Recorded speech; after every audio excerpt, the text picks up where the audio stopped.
I'd like to acknowledge that this meeting is taking place on the traditional land of the Algonquin Anishinaabe peoples who have lived on this land since time immemorial. We are grateful to have the opportunity to work, live, and learn on this land, and by doing so, pay respect to its first inhabitants. Now, I'd like to go ahead and introduce the Board of Directors. With us today, obviously myself, Derek Summers, we have Nita Mohammed Mazadeh, sorry, Nita, or Nita, Diana Bristow, Kevin Cloutier, Peggy Judge, Samir Mohera, Tanya Namadin, Henry Wursama, Paul Wilk, Omar Farouk, Alicia Munian, and Elsa Lee. Fazal, did Paul join us? I didn't. Don't see him yet. Okay. All right. So scratch the Paul Wilk portion. Regrets today would be from Stephen Kinsella, our chair, and from Rob Vizina. From the administration group, we have Fazal Khan with us, Amy Stein, Fiza Assad, and Carolyn Robertson. All right. So welcome everyone, and note that registrants joining us can use this session as their self-directed CE hours. And I'm now going to hand the meeting over to the facilitator of the session, Sarah Buxton. Welcome and good morning, everyone. Just want to highlight a couple of logistics pieces before we get started. We've reviewed the meeting norms and agreements ahead of this, but a reminder that we will be using our virtual hands to get on the speakers list. So you can access that via your reactions button. We will also be using some various facilitation techniques throughout the day for participation, but also for reaching consensus. You will see us call for a fist of 5, which is our tool for consensus, where we will ask board members to show a hand of 5 whether they feel comfortable moving forward. A 1 means absolutely not. A 2 or a 3 mean there's more to discuss. And a 4 is really what we're looking for from consensus, which is that folks can live with that decision. A 5 is absolutely love it. So we will typically do that ahead of a motion or where there are recommendations to go ahead with for the board. We will also have a series of motions throughout the day. And when we do that, Derek will read out the motion. He will then ask for someone to first the motion, second, and then we will look for all in favor and for anyone not in favor. With that, I will pass the floor back to Derek and we will head on to the conflict of interest declaration. Thank you, Sarah. Does anybody have a conflict of interest to declare with us today? Seeing a lot of shaking heads and no raised hands. All right. Yeah, looks good. No conflict, Sarah. Perfect. So we can then move on to the adoption of the agenda. Perfect. Now, are there any amendments to the agenda today? Fazal, I believe. Thank you, Derek. So I'm going to propose that the monitoring report that will be presented by board member Elsa Lee be moved immediately after the break to 10:35. Is the board okay with this amendment, this change? Absolutely. And can I have somebody would like to make a motion to approve the amended agenda? I can do it there. Alicia, thank you. Yep. And I have a seconder, please. Diana. Tanya. And all in favor? I see everybody in favor, so the motion is passed. All Wonderful. right. Good. So we will move on now then to the minutes of June 5th and July 11th. So Derek Summers, the vice chair, will take us through that piece. Perfect. All right. So I assume everybody's had an opportunity to read them and see through them. Does anybody have any amendments they'd like to make to the minutes? I beg an apology here. I'm trying to get you all on here. Okay. So does anybody have any amendments they'd like to make? Seeing none, would somebody like to make an motion to approve the minutes? Kevin? Kevin? And seconded by Neda. Was that your hand that I saw going up there? Perfect. Seconded by Nada. All in favor? Right. Nice, Samir. I see you're using the proper hand up. I'm impressed. Thank you. All right. Shall we go on to the second set of minutes that we have in front of us, the July 11th minutes? Does anybody have any amendments they'd like to make to these minutes? No? Okay. Would somebody like to make a motion to approve them, please? Samir, I see that. Seconder, Tanya. Thank you. Henry, I saw you. I'll get you a turn later, okay? All in favor of passing these minutes? Perfect. They have been approved. Now. Well, okay, so we will then move on to the financial variance report.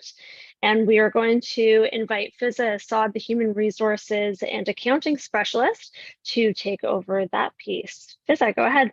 Thanks so much, Sarah, and good morning, everyone. I'll just be pulling my report up here. As always, if the size does not work for anyone, if it's hard to read, please just feel free to shout out and I can adjust that as needed.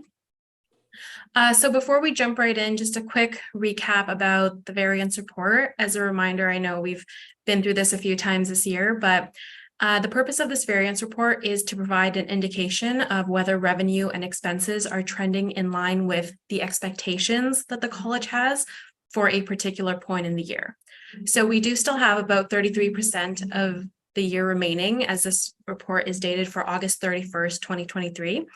Not every line item is going to be exactly at that 33% variance to the budget due to the fact that different line items are different costs and revenue are incurred at different points in time.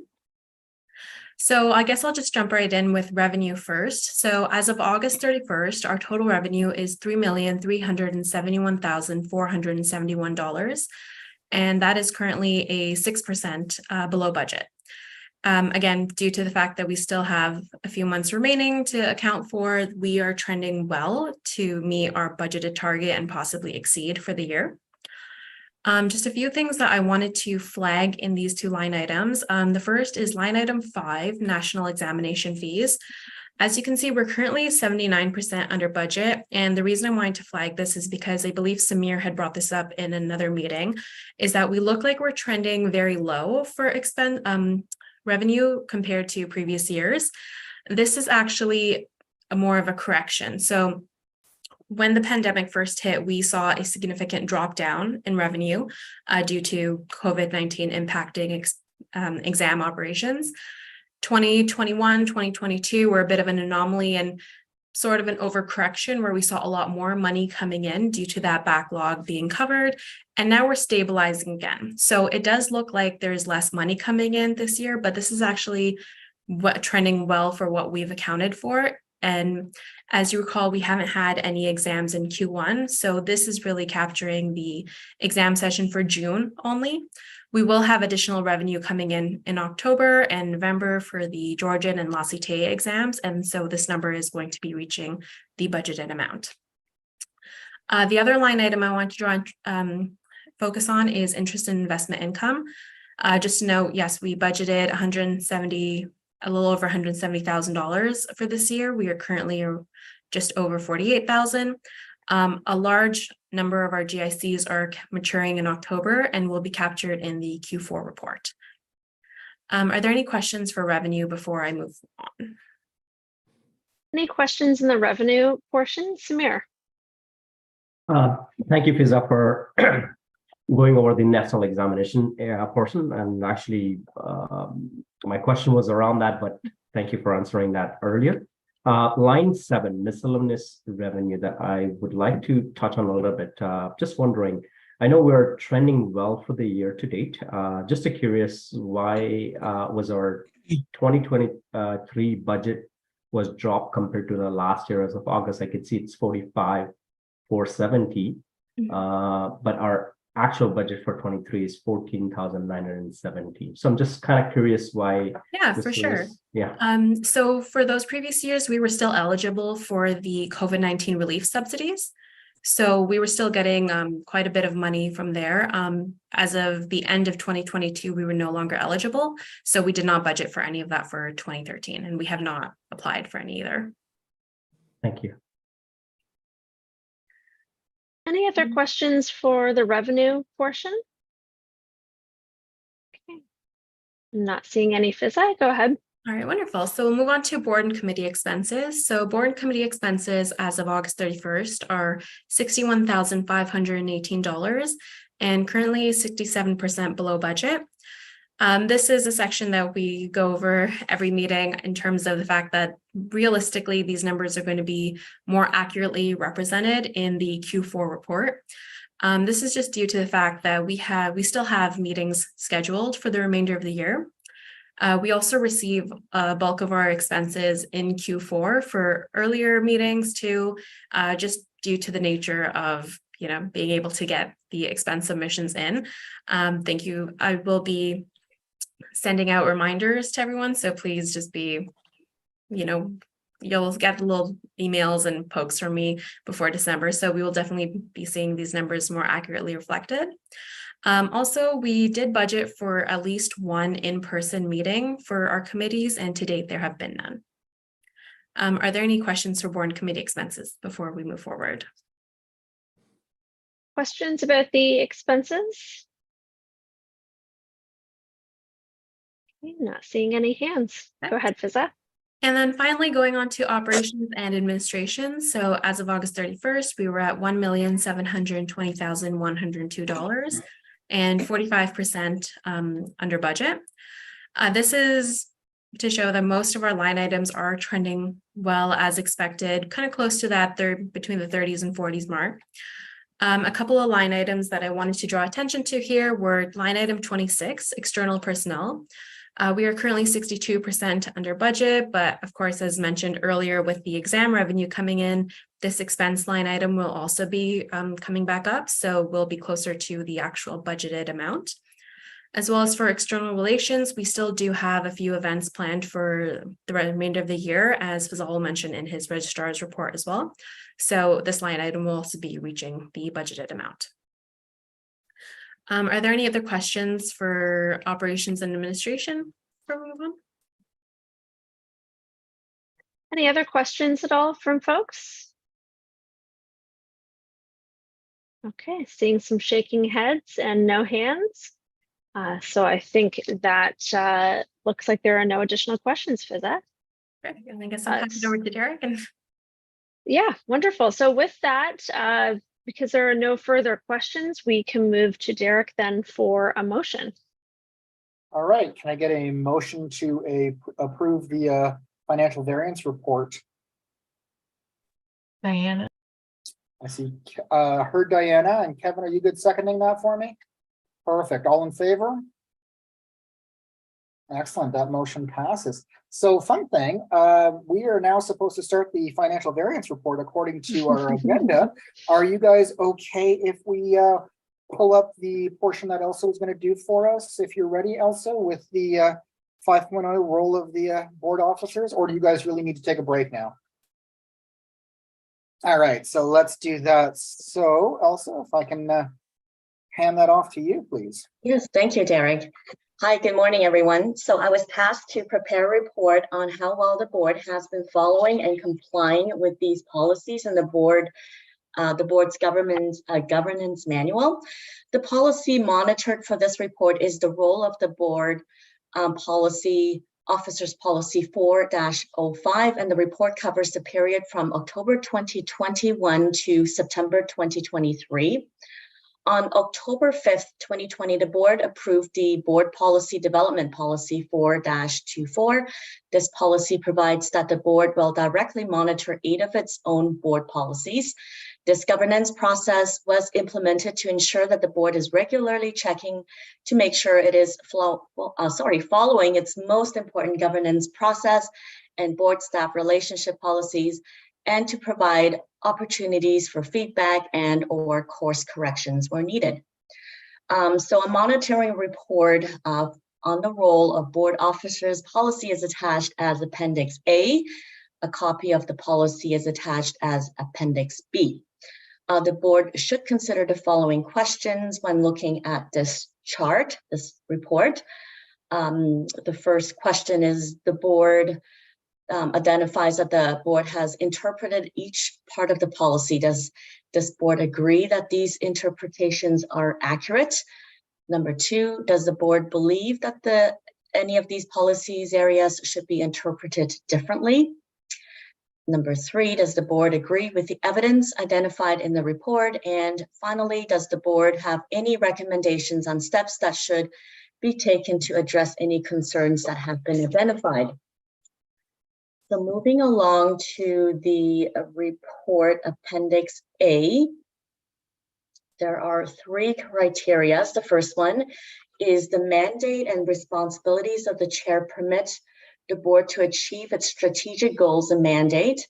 So the board interpretation of policies criteria number one is to be authorized spokesperson for the board and to represent the board to outside parties and stakeholders. Number two, that the chair oversees the development of an annual board strategic agenda, work plan, which sets goals and priorities for the board. And number three, that the chair ensures that the content of the meeting discussion and decisions only pertain to those issues which, according to the board policy, clearly belong to the board to decide and not to the registrar CEO. So some of the evidence that I've come up with that support the criterias is number one, that the chair oversees all the board meetings and the development of the May 2021 and December 2022 board strategic agenda work plans. And number two, that the chair oversees training and development. The second criteria is the mandate and responsibilities of the vice chair permit the board to achieve its strategic goals and mandate. So some of the interpretation I came up with is number one, that the vice chair is to support the chair by assisting with specific assignments to facilitate effective board process. And number two, that the vice chair is to exercise the duties and powers of the chair in the absence of or the inability of the chair to act or carry out their role. So the evidence that support this is that the vice chair took over the meeting on day 2, board meeting on June the 6th in 2023. And moving along to criteria number 3, the mandate and responsibilities of the board's officers permit the board to achieve its strategic goals and mandate. So some of the interpretation by the board. Number one, board officers are also to serve as members of the board committees. Number two, board officers are to support the chair and the vice chair by assisting with specific assignments to facilitate effective board process, by discussions and development of policies to achieve strategic goals, expect to attend all training, committee meetings, board meetings, expect to come to meetings prepared and ready to discuss by reviewing material related to their role. So the evidence to support criteria number 3 is number 1, boardroom quorum is always determined ahead of all board meetings as well as all committee meetings. And number 2, that the board meeting is meeting all of the criteria set in college opticians bylaws. So compliance is, as we can see, fully achieved on all criteria. So therefore, no deficiencies and recommendations for this specific report. Any questions? Thank you, Elsa. Any questions from the board, comments about the report as presented?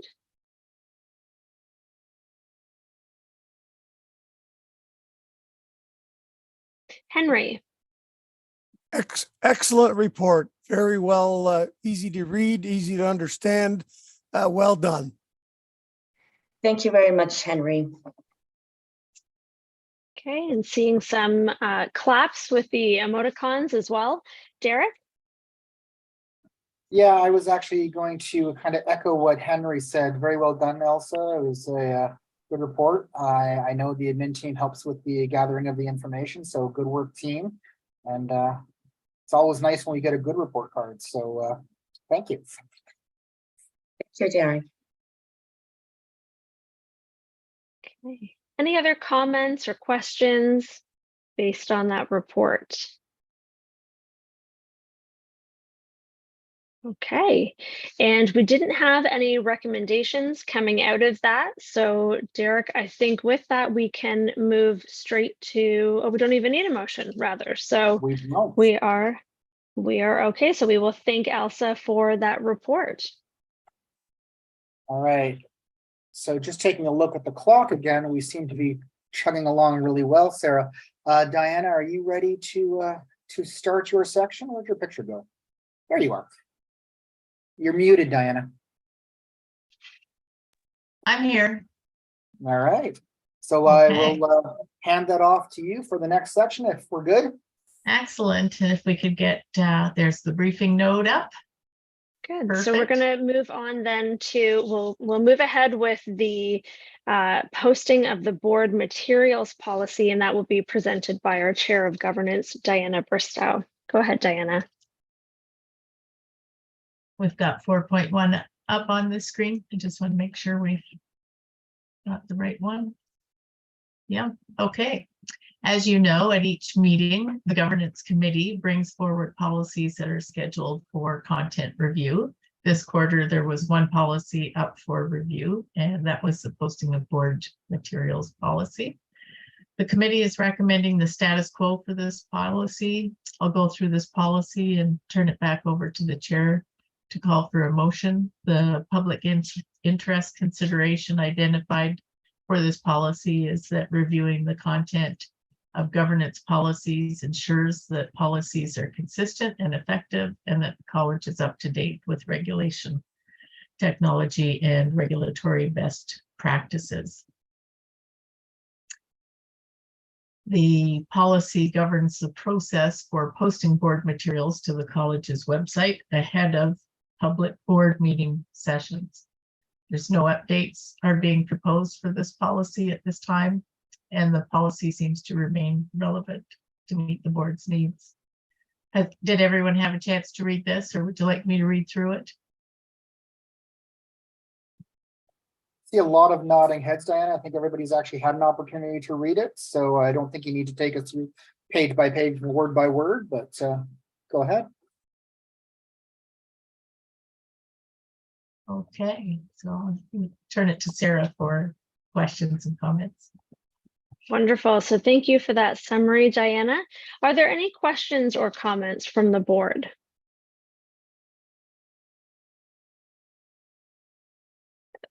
I see Peggy. Go ahead, Peggy, and then Omar. I thought at some point we were having a discussion about board members needing a little more time than the 1 week in order to review things if your other things in your life were making your time such that you didn't have that weekend or those evenings. Was that taken into account? I'm going to ask Amy or Fazelle to weigh in on thoughts about this.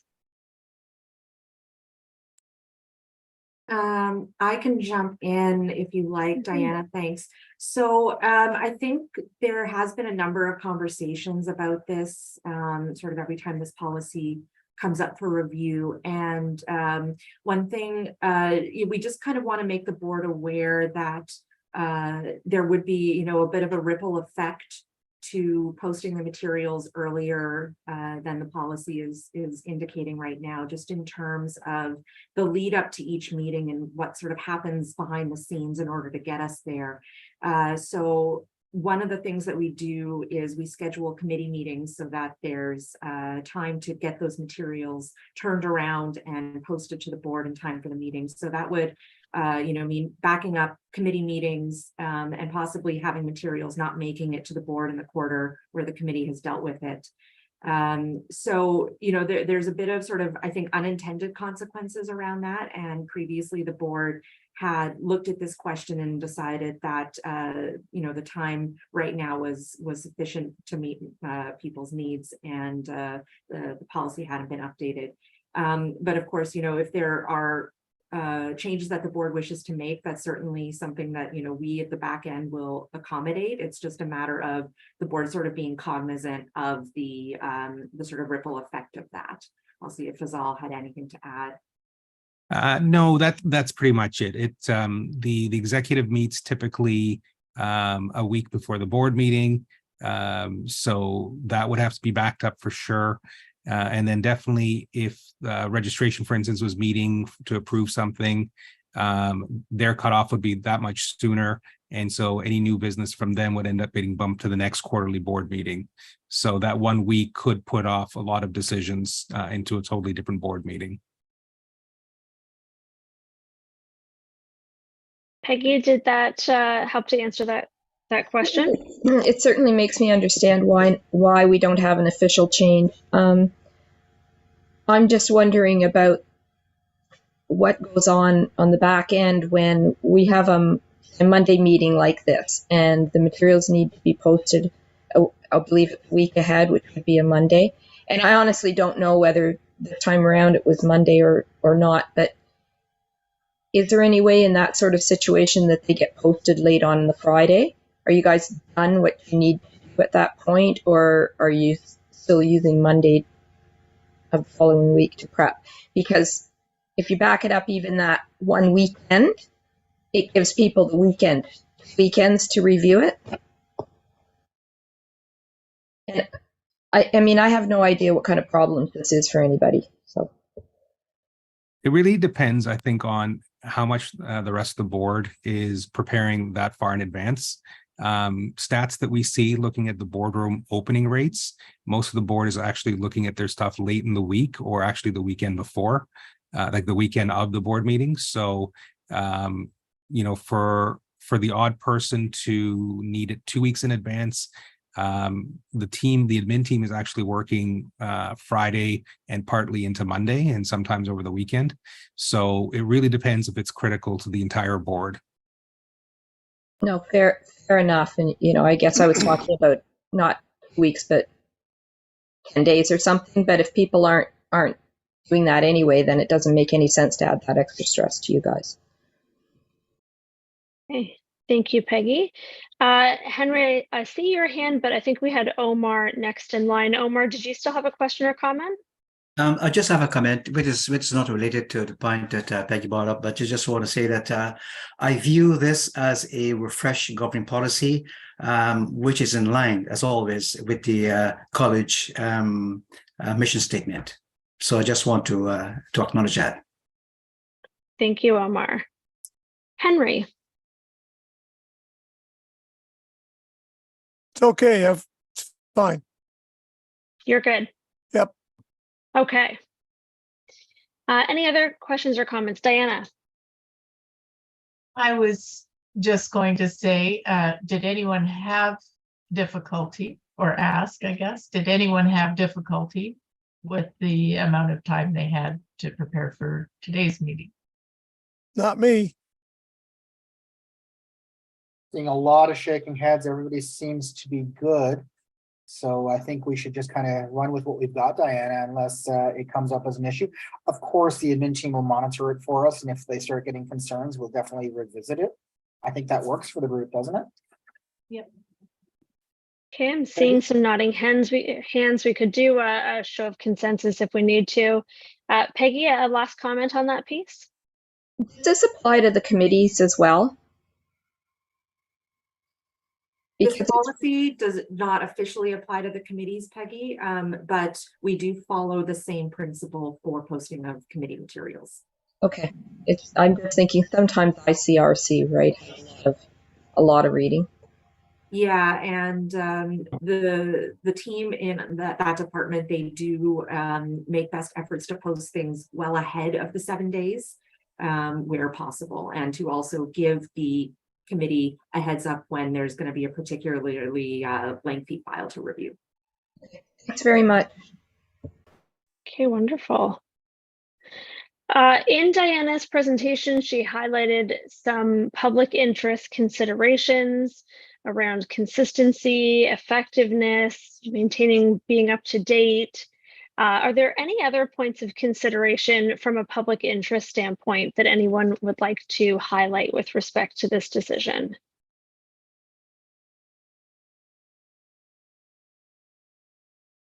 Okay, not seeing any. Given that we did have some good conversation ahead of that, let's do a show of high five that everyone feels comfortable moving forward with this motion. And just make sure we see everyone's hands. Okay, that looks good. So with that, Derek, I will pass to you for a motion. Thank you, Sarah. Okay, so may I have somebody make the motion that the board approve the status quo for the posting of board materials policy as recommended by the governance committee, please? Omar, Henry. I saw Henry first, Omar. Would you second it for me? yes, Perfect. Seconder is Omar. All in favor, everybody? All right. So that's Okay. right. So with that, I think, what do you think, Derek? Should we move to a break at this stage before moving on to the next piece? Yeah, I think we wore them out already. Let's take a break, I think. Everybody's good with that? So why don't we do that then? We will take our first 15-minute break. Just a reminder for folks to mute yourselves and turn your videos off during break. There will be a timer up to let us know when it's time to start, and enjoy. All right.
Okay, welcome back, everyone.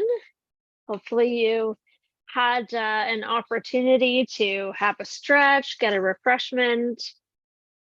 So welcome back. We are going to continue on the agenda. It looks like we have most folks back now and our videos on. We left the agenda with a presentation from Diana Bristow, and we are going to return to another presentation from Diana Bristow. And this time I will invite Diana to take us through the executive election process. So Diana, I will pass the floor to you. Thank you, Sarah. The next issue the governance committee looked at this quarter is the executive election process. As some of you may recall, last December, there were some questions raised about how elections for the executive committee are carried out. Specifically, it was identified that there was a potential fairness issue because incoming board members were eligible to run, but not eligible to participate in the vote. Conversely, outgoing board members were voting for a committee that wouldn't affect them.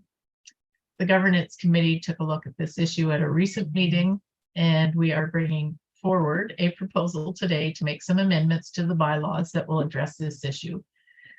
Under this proposal, incoming board members would be permitted to vote and outgoing board members would not. In other words, voting would align with the board composition that they will be in place come January 1st.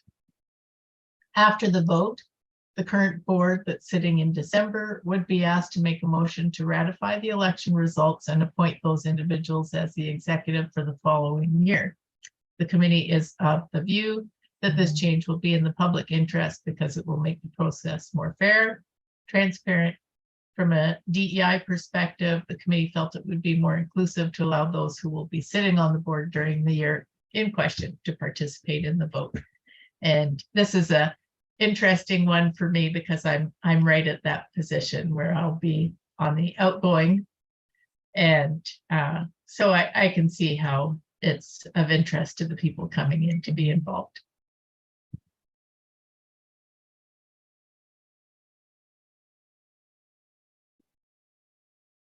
Okay, thank you, Diana. Are there any questions or comments for Diana on this piece? Derek. Just going to say that I think this is a great idea, and it actually is I think it's a generally more equitable and fair way to do the entire process. I mean, it always felt wrong to be voting on a executive that you weren't going to work with, and it felt wrong to not be able to vote for yourself if you were interested in that executive. So, I mean, good job, and I think it looks great. Okay, thank you, Derek. And I saw some reaction button claps as well. Any other questions or comments from folks? Okay, Diana identified in her presentation some public interest considerations, with respect to fair and transparent process. Are there any other points or considerations from a public interest standpoint that the board would like to identify with respect to this decision?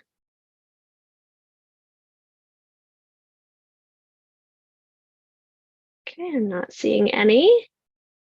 So with that, I will call for a show of 5 to see if folks feel comfortable moving to a motion on this piece.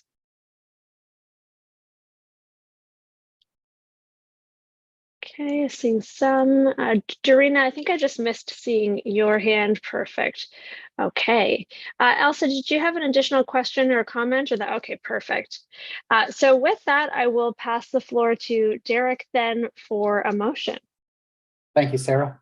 So the motion, can I have somebody make the motion that the board approve the executive election process would be more inclusion for incoming board members who have direct interest in the result of the election? Alicia. Netta and Alicia, will you mind being my seconder? No, that's fine. All right, so may all in favor? Looks like everybody. All right, Sarah, we're good. That does. Okay.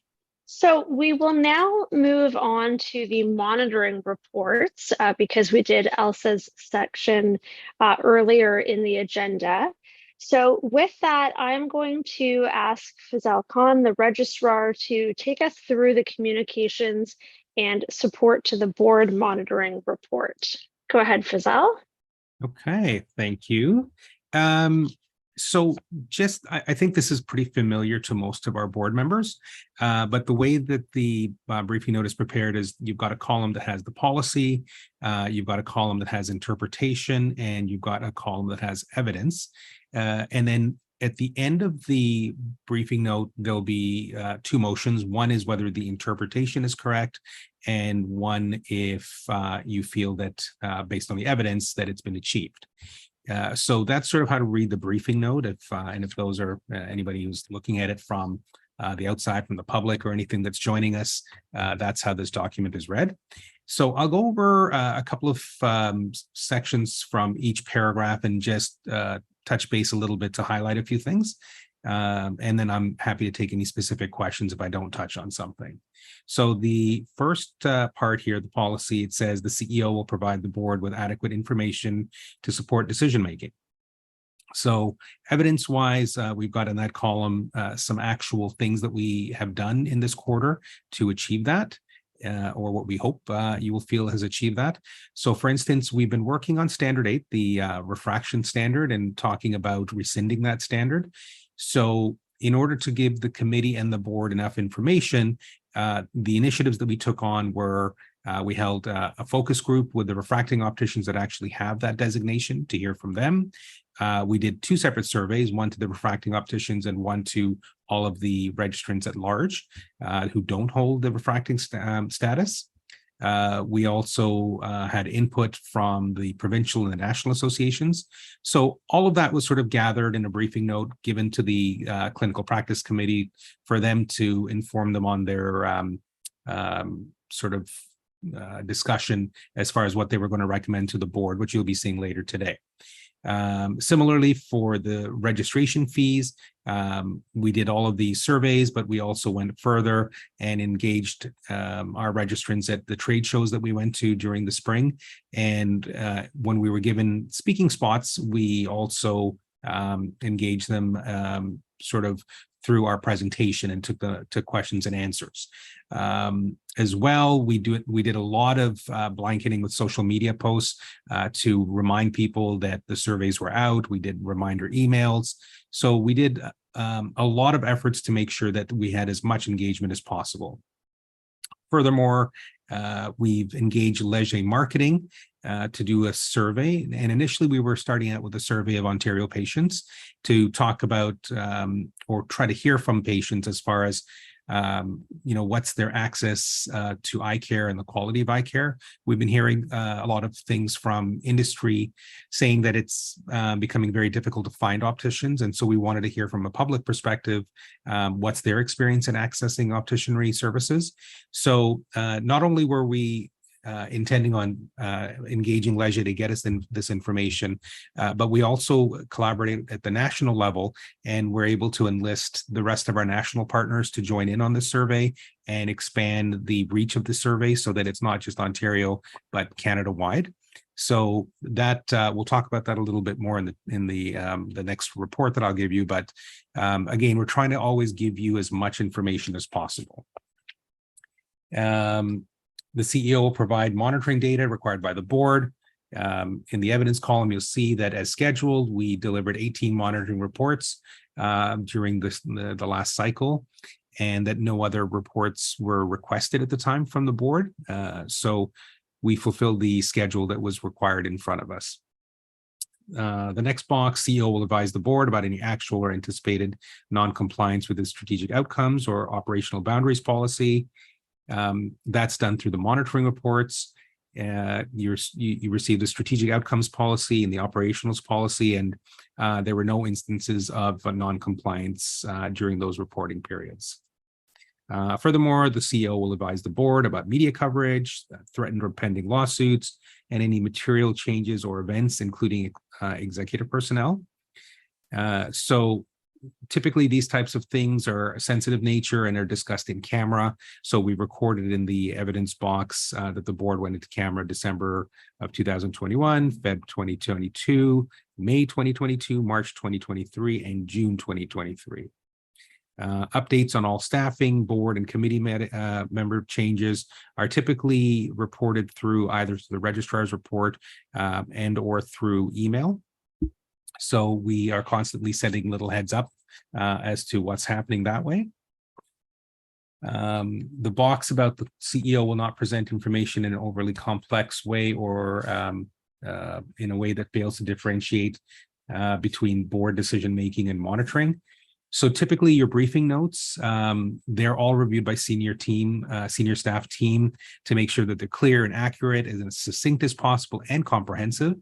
There's always a checkbox at the top of the briefing note identifying what the purpose is, whether it's for decision-making, monitoring, or informational. The briefing notes typically have a purpose statement and a statement at the end identifying what action we're seeking from the board. And then typically, post surveys that we do after each board meeting where the admin team is seeking feedback from the board to improve the resources that we're providing you. Finally, the CEO will provide the board and its directors communications and administrative support, including myself. There's a team of 4 in the executive office that we try to provide administrative support, resources, and expertise to the board and its committees. When those expertise lie outside of our circle, we'll bring on external consultants or expertise like external legal, governance consultants, DEI consultants, that type of thing. And the other thing is also we try to make sure that the board is never blindsided. If there's something going out to the registrants that has not been spoken about at a board meeting, something in between board meetings, we'll typically preemptively inform the board via email that this is going out to the registrant base so that you are in the know before something becomes public. And I'll just go on to the next page. The other thing, as far as prep goes and support, we work with the board chair and the vice chair before every board meeting to make sure that they're apprised of the agenda and if they need any support for their meeting or if we're going external. And then, the other 2 things are a little less contentious. The CEO will deal with the whole board. We typically will, all communications go to the entire board or the entire executive. The entire board is surveyed for input and training is made available to necessary parties. If it's board and if it's chair training, it's made available to new and incoming vice chairs and chairs.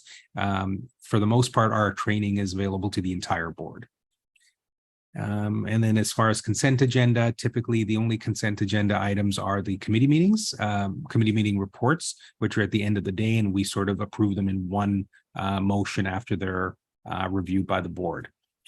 So this is hopefully my interpretation and evidence of this policy. So I'll turn it over to Sarah and Derek for the next parts. Wonderful. Thank you, Fazal. So before I open the floor to questions or comments, I want to reiterate what Fazal noted at the beginning, which is the purpose of these reports. So the purpose of the monitoring reports is to assist the board to assess and manage risk. Each of these monitoring reports relates to a set of operational boundaries that the board has set for the registrar. These are the board's risk boundaries that the registrar is required to operate within.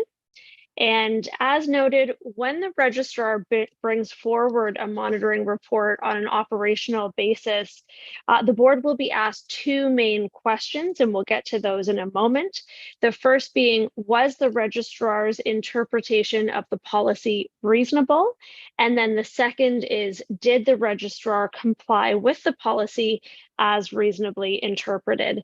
And then just a reminder that the feedback that the board provides will inform the evaluation of the registrar's performance and by consequence, the organization's performance. So with that, I see hands lit up. So we will get to feedback, questions, concerns. So I see Derek, and then we'll go to Henry. Just wanted to mention that I very much enjoy the briefing notes, and I remember the evolution of how we got to this point. And I'm going to draw a little bit of attention to, I think, an underutilized thing is that wonderful section that's always included about background. For somebody who's been here for a decade, it's wonderful because it's enough of a cue for me to usually go, oh yeah, that's what we're talking about on this particular issue. But it would also be a great tool, because I know comments have been made about more training for new people coming into committees and onto the board. It's a great opportunity to go, you know, I don't know that background. Maybe I should reach out to admin to find out, to Fazal, and find out get a more fulsome background on it. So it's a great cue for us to be using, and I hope we're using it as well as we could. Great, thank you, Derek. Henry, and then Tanya. Could we go back to the first page of Fazal's report? Could I see it?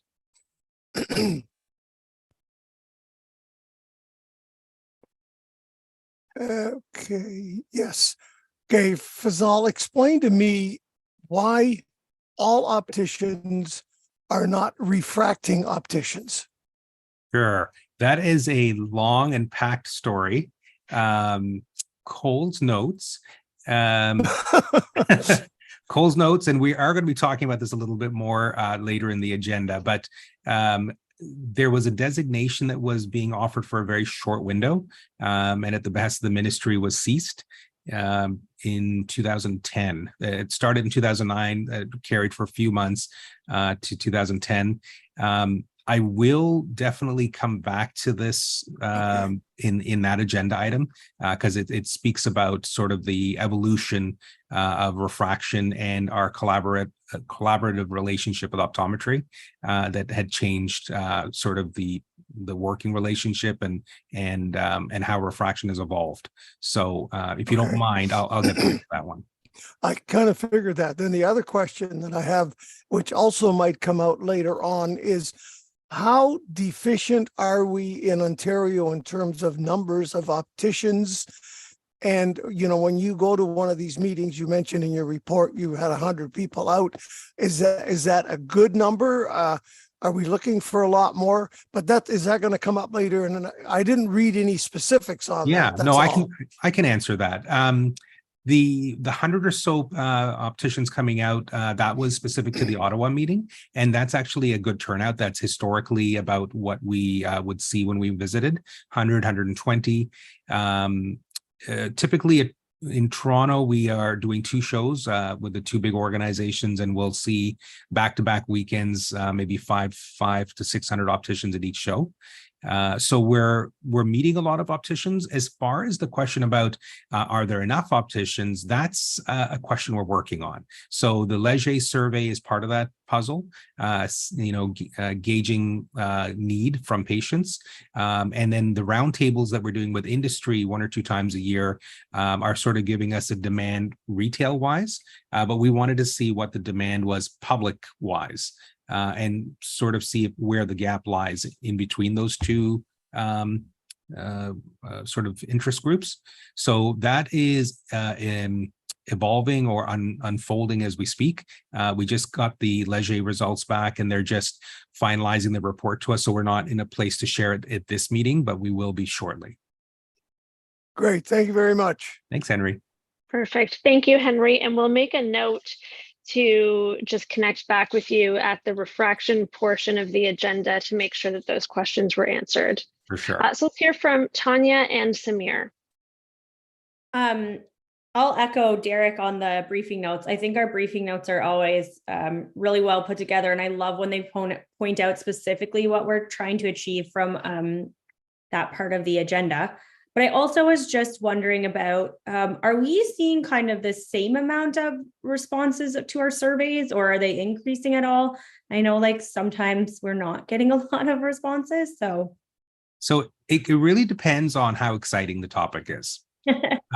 So if it's about raising fees, we get fast and furious response, like within minutes of the survey going out, and in the hundreds. If it's something about we're going to change our name from the council to the board, we might get 10.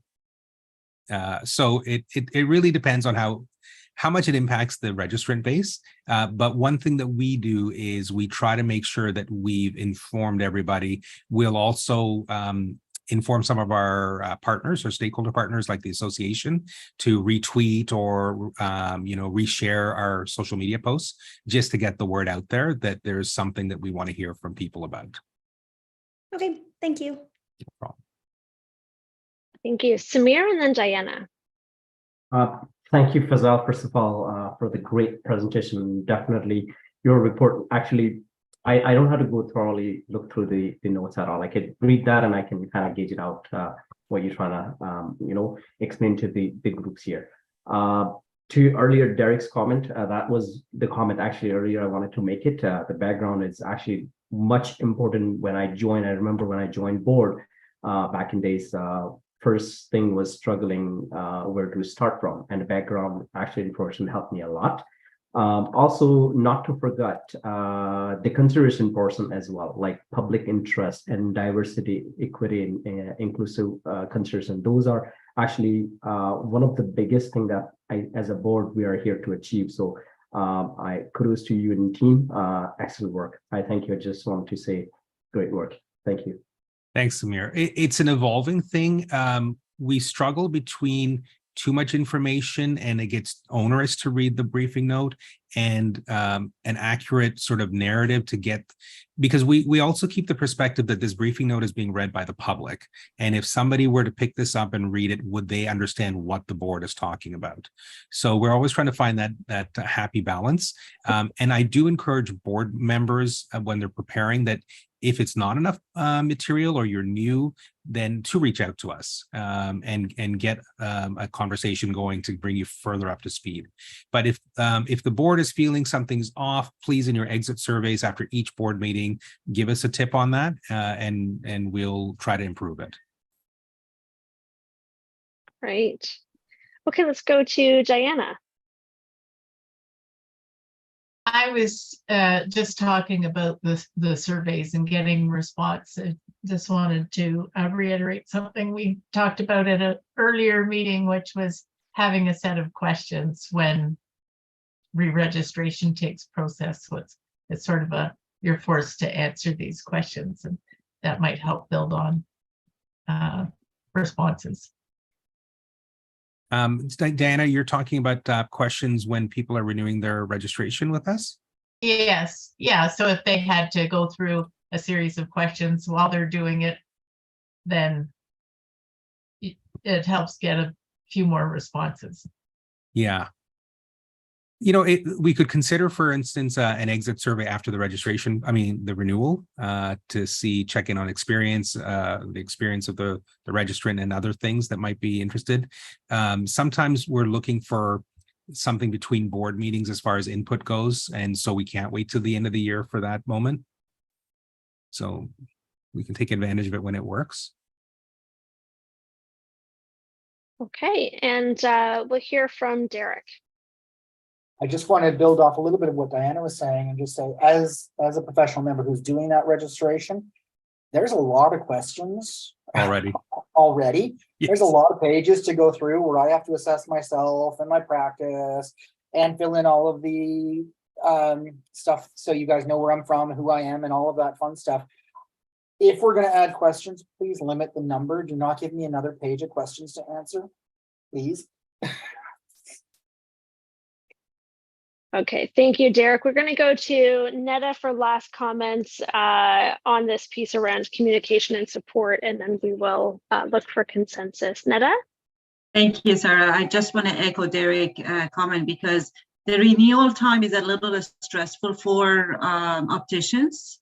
We have to make sure everything is, submitting correctly, we paying our fees and all that. I don't think we should add more stress in that level. Definitely between the board meeting, I would say it's more appropriate to ask those questions and surveys and all that. At renewal, I don't think it's a good time to do anything or ask more questions, as Derek said. Thank you, Sarah.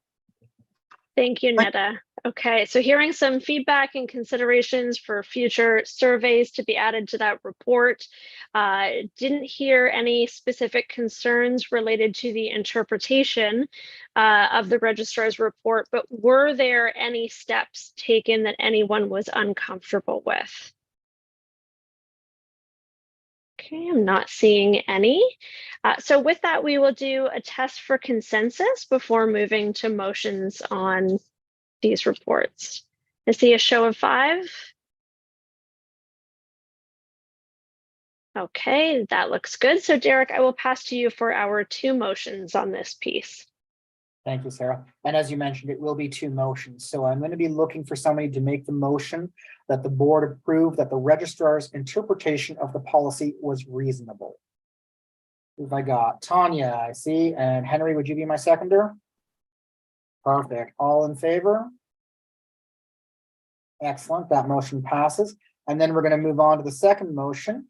And that's the motion that the board agrees that the registrar CEO complied with the policy. Do I have a person making that motion? Alicia and Kevin, I'm going to make you my seconder if that's okay. And all in favor? And that motion passes. Sarah, back to you. Okay, excellent. So we will pass the floor back to Fazal Khan, the registrar and CEO, this time to present the Strategic Outcomes Monitoring Report. So go ahead, Fazal. Okay, thank you. So this report you typically see twice a year, March and October. So our strategic outcomes policy was first approved by the board in 2019. In 2022, the board approved our new strategic plan that will run for 2023 to 2025. So what you're going to see here is a chart. And in the chart, you've got the strategies that we're trying to achieve. Then there's a column for KPIs, which is sort of the quantifiable data that we're trying to use to measure our progress. We have a column that has the targets of what we're trying to achieve over the lifespan of the strategic plan, as well as a goal for the current year of what we're trying to do. You'll see also a column of evidence or data. Something new we've added this year is a budget line so that we can sort of allocate what part of the budget that we approved last year is being spent on these initiatives. There's a little status column.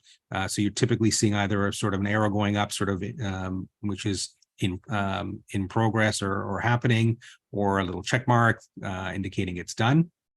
And then finally, there's a column, with action items, achievements, or challenges, sort of giving a bit of a narrative on what's been going on, or if there's been a challenge presented to impede our progress.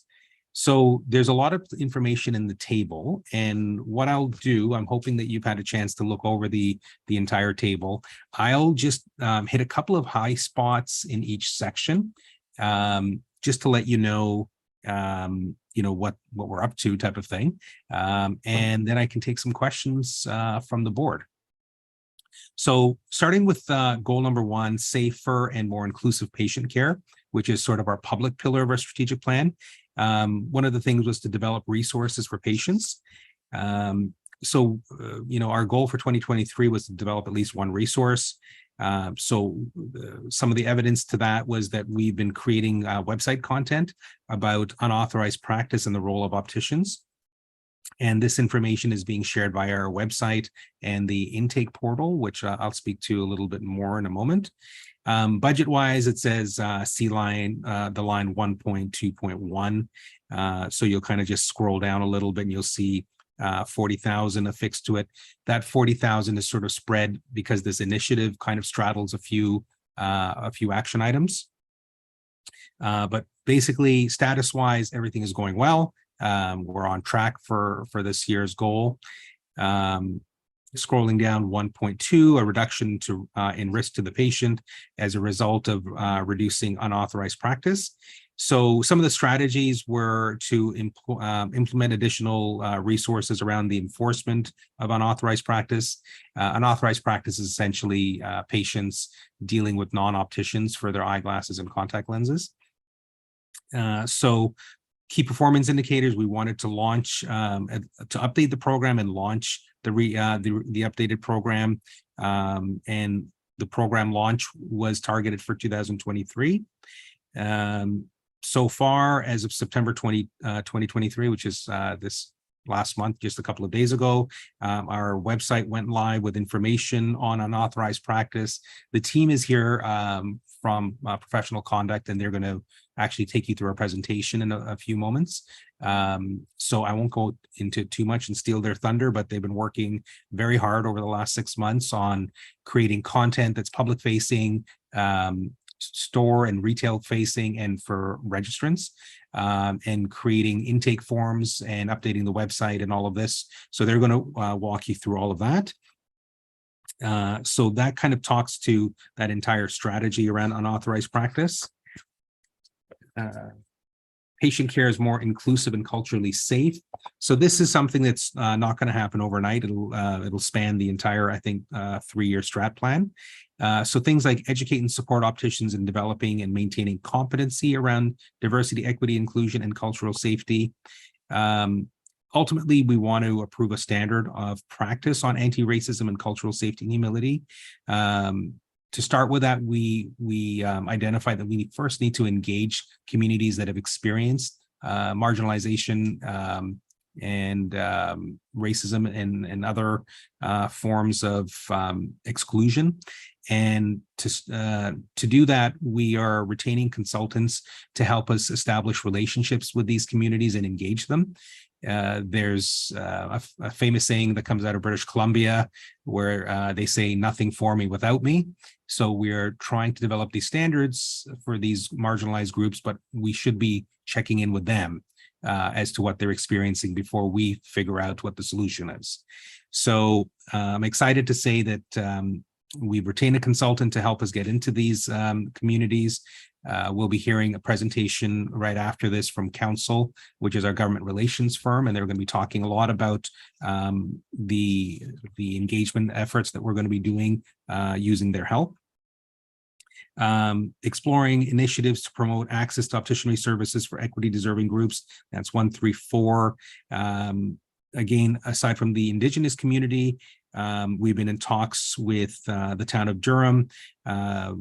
They had approached us and we've been in discussions to facilitate how low-income individuals and families can connect with resources for eye care. And so this is one of these things that's been going on over the summer. So we've had some good progress. 1.4, there was flagged things about reviewing and shortening the ICR processing timelines. To that end, we brought on an additional third member to the Professional Conduct Department, and the frequency of ICR panel meetings has increased in hopes to clear any file backlogs and processing, speed up processing times. We are also exploring strategies for early conflict resolution. So that's internal and in progress. Jumping down to, this actually speaks a little bit to Henry's question. Is there a sufficient number of qualified opticians to meet the needs of Ontario patients?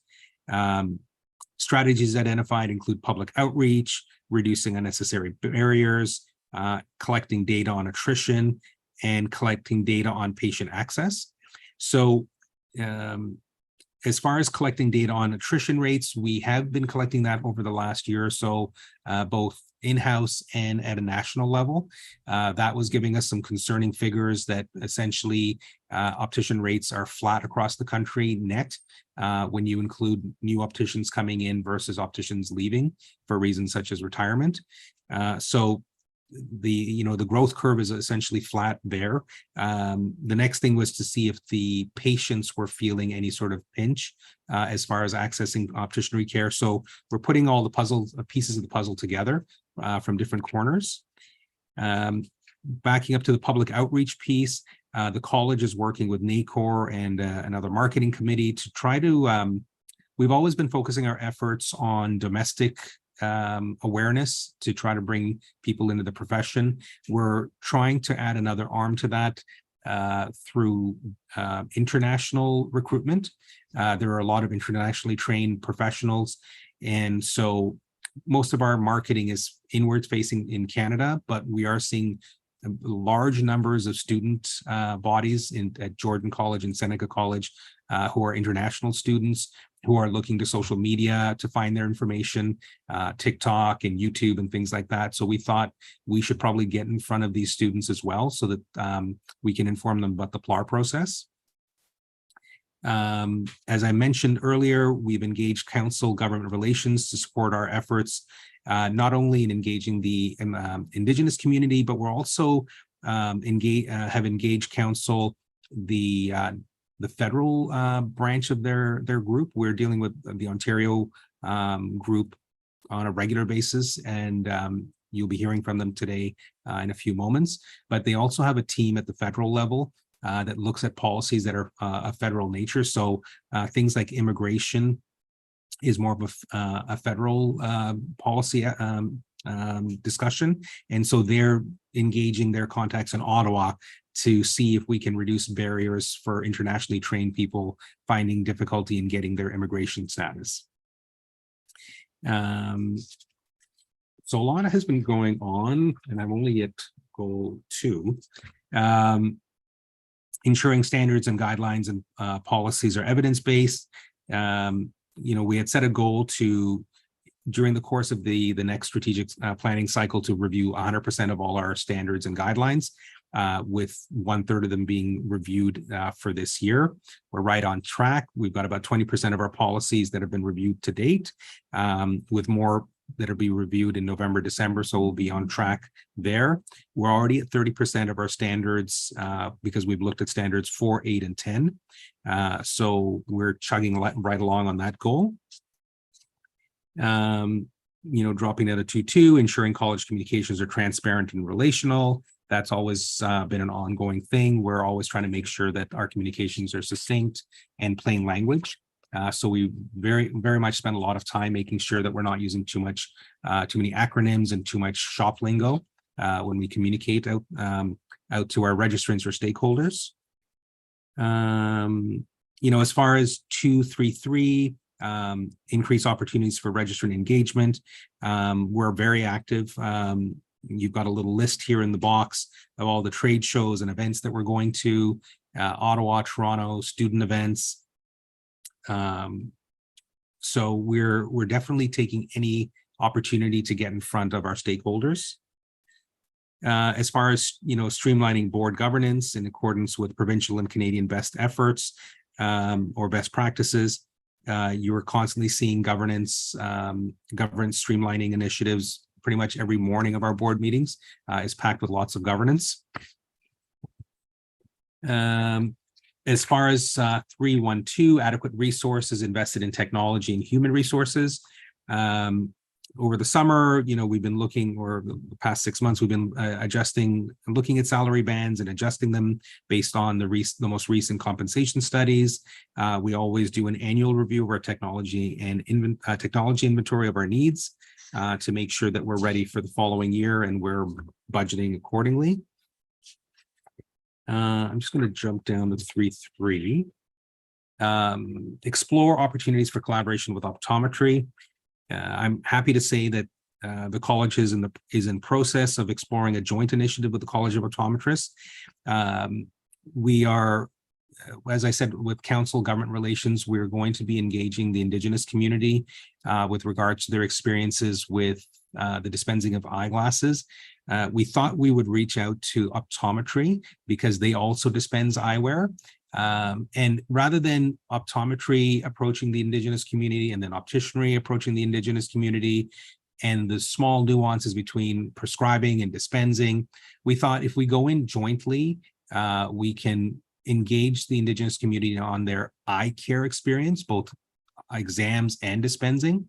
And then since both of our groups dispense, we can hopefully at the end take the input and create some guidance for both our registrant bases around dispensing so that the patient gets a very uniform experience, whether they're dealing with an optician or an optometrist.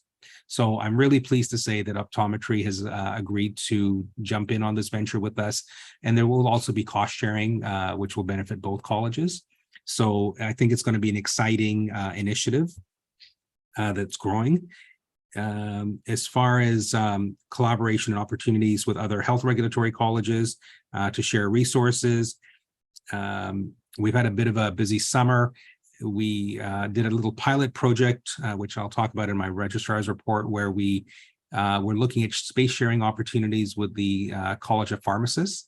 So our team actually for 2 weeks relocated to the College of Pharmacists location and did some remote work from there to see what it would be like to commute to that space, work in a shared space, and all of those things.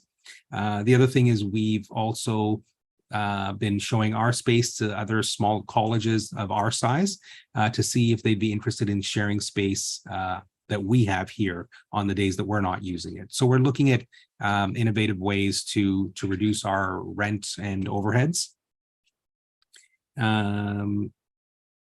You know, as far as sustaining improved relationships with stakeholders, I think we've been very successful. Just in the spring, in April, we had another very successful industry roundtable that was employers, retailers, regulators, associations, educators. So we had about 80 people in attendance, and that was held in Montreal.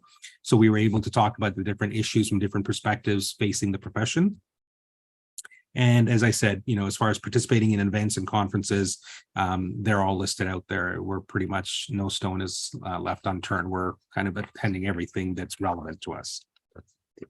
And that is the strategic plan monitoring report thus far.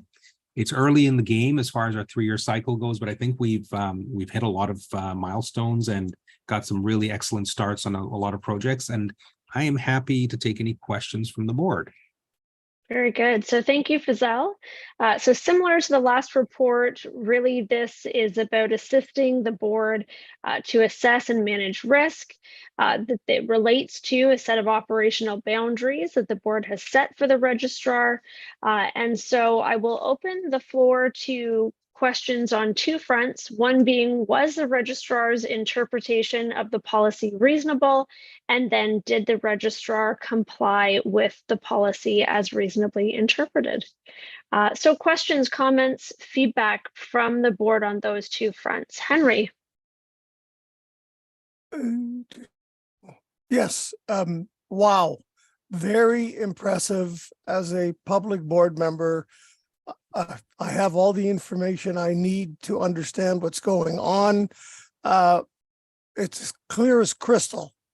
Thank you very much. Excellent. Thanks, Henry. Kevin. Thank you, Sarah. Great job, Fazal. As Henry stated, it was a great report. I just want to comment that I love the addition of the budget line item to the report. I believe it gives some insight to the registrants on how their registration fees are used and the cost associated to running the college. Also think that it shows that any new standard that's added to our strategic plan outcomes, often has additional costs to them. And again, just shows that the money is well spent when we're trying to do our jobs. So great report. Thanks, Kevin. I think the budgeting piece we stole from somebody else, another board's report, and we thought it was a good piece to add.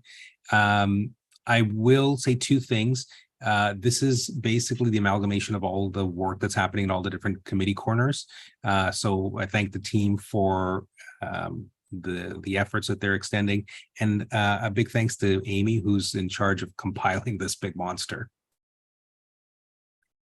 I think we've got Dorina. Thank you, Dorina. Yes, thank you. So you are ahead of me to say that the budget was shown along the boxes there. So that's a good capture, because I keep asking for references of things you are doing. So that's a good one. I like it. But I'd like to hear something about the trip to Ireland, or was the board involved in a trip to Ireland, which is to to do what? Present or learn from the opticians, regulators in Ireland? I am not privy to that. So if you could elaborate on that a little bit. Yeah, there's different events. There's CNAR and CLEAR are the two big regulatory groups where there are events that are held, and they're actually not optician specific. They're regulatory wide. So typically, for instance, in Ontario, there's 26 regulated professions. That model sort of exists across Canada. There's different regulatory models in different countries. And so each of these organizations will hold seminars with speakers from around the world and talk about best practices. So a big output of these things is like a lot of the governance changes and improvements that we've made at our board are products of these type of continuing education events where speakers are talking about the improvements. So for instance, Harry Caton, who's been a big consultant for the government in Canada, he's from the UK. So somebody like him, for instance, was speaking in Ireland about improvements in governance. And these are things where each of the regulators will then take back these best practices to their boards. There's a lot of information and resource sharing that goes on. I'm just trying to think. And then there's also a lot of networking that goes on. So the idea, for instance, to share space with the pharmacists was actually during discussions at this event. I'd met the registrar of the pharmacists actually there in Ireland, and we were talking about, hey, they have extra space. Would you be interested in sharing some of that? So there's a lot of direct and indirect things that come out of these events. We have CNAR coming up in a couple of weeks in October. Unfortunately, Stephen is not going to be able to make it as he's going to be recovering. Derek will be attending the sort of the national meetings there. So we typically will make these things open. The other thing is also, while some of us attend in person, it's also based on the agenda. So for instance, a year ago in PEI, there was one of these events held, and there was some good things around conduct. So we actually sent our manager of professional conduct to the event. And I think, Amy, you attended that one with Raj. So we look at the agenda, see who the topics are and who the appropriate people are to send. And we make sure that it's covered off in the external relations budget. We haven't attended anything for a long time during the pandemic, obviously. So it was good to start getting out to these events. Thank you. Fazal. Omar. Yeah, thank you. I don't want to sound too much repetitive, but Fazal, this is indeed a very impressive, comprehensive presentation. I just want you to mention too as well that I like the way that you have laid out your strategic plans, to achieve your goals, your objectives, etc., and to be inclusive. You mentioned of racism and the Indigenous professionals. That to me is very, very important to be addressed, and I'm looking forward to hearing more about that. Thank you, Omar. Yeah, we'll keep you posted. I'm very excited about it. In Durham, we're also engaging a consultant to see if we can engage with the Black community, who've also faced a lot of systemic racism. So I'm really excited that we're getting some traction with the communities so that we can hear from them before we start developing our policies. So we've got a good start, and we've got runway to get this hopefully achieved by the end of our 2025 strategic plan. Good. Okay, any other comments or questions before we move to a motion on this piece? Okay, so before we do that, we'll get a show of hands, the fist of 5, to test for consensus to move to our motions. Okay, wonderful. And so with that, I will pass the floor to Derek for our 2 motions on this piece. Thank you, Sarah. So our first motion, I need somebody to make the make the motion that the board approve that the registrar's interpretation of the policy was reasonable. May I have somebody motion it? Kevin, may I have a seconder, please? Henry, all in favor? Thank you. The motion passes. And for the second motion, I'm looking for someone to make the motion that the board agrees that the registrar CEO complied with the policy. May I have somebody make that motion? Omar, thank you. And may I have a seconder, please? Diana, thank you very much for seconding. All in favor? All right. Thank you very much. Sarah, I guess I'm throwing it back over to you, and we have a weird little time span. Sorry, Derek, I missed that. We have a weird little. Well, I honestly just don't know whether the council is ready for their presentation yet. We've got believe- them prepping in the background. Yes, I believe we do. We ahead have of them me in as the always. waiting room. I'll just I leave actually it to you don't- guys and sit back. Okay. Sorry, just to Amy? clarify, no, we don't have the council folks in the waiting room just yet. Oh, we've got our conduct guys. We've got our conduct team, but council is poised to present to us at 11:30, and I know that I think we need a little bit more time with our conduct team to hear, you know, what they have to say. So we might just need to give the council folks about 5 minutes to get up and running, but they should be here right at 11:30 to jump right in. I'm just going to maybe also, while we have a little pocket of time, mention that we're doing well with our travel budget as well. We've amassed a lot of air miles over several years that we hadn't used or tapped into. And we're also having FISA put as many things on our credit card as far as vendor payments and things to keep amassing points. So we are trying to make sure that travel is subsidized as much as possible with reward points. So I think this year's entire travel so far has been that way. So Amy, do you think it's better we take 5 minutes and have council start at 11:30 and then have our conduct team start after that? I think at this point, that would probably be the best way to proceed, if everyone is okay with that. I was thinking similar, just because 5 minutes is 5 minutes, right? We don't have It's not really a time to get into anything. But if I could remind everybody, if you're going to step away, come back promptly at 11:30. Sorry, Sarah, I'm stealing your conversation. No, you took the words right out of my mouth. Yeah, so we'll give folks another quick little bio break. We will resume right at 11:30, and reminder to mute and turn your video off as you're stepping away.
Okay, so welcome back, folks, from that quick little break.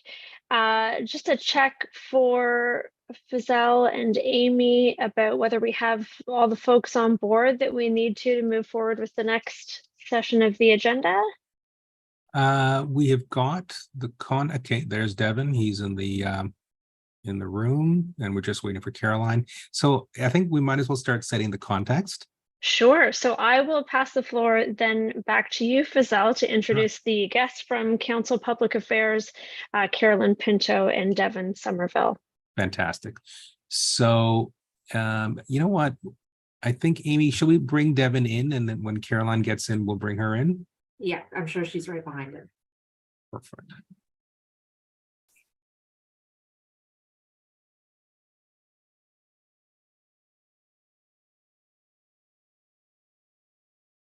Hey, Devin.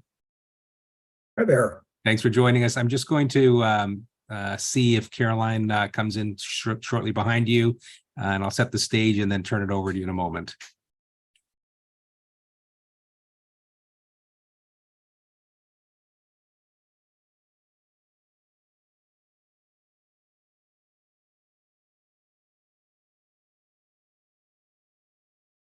You know what I'll do? I'll start introducing and setting the stage, and then when Caroline slides in, we'll get started.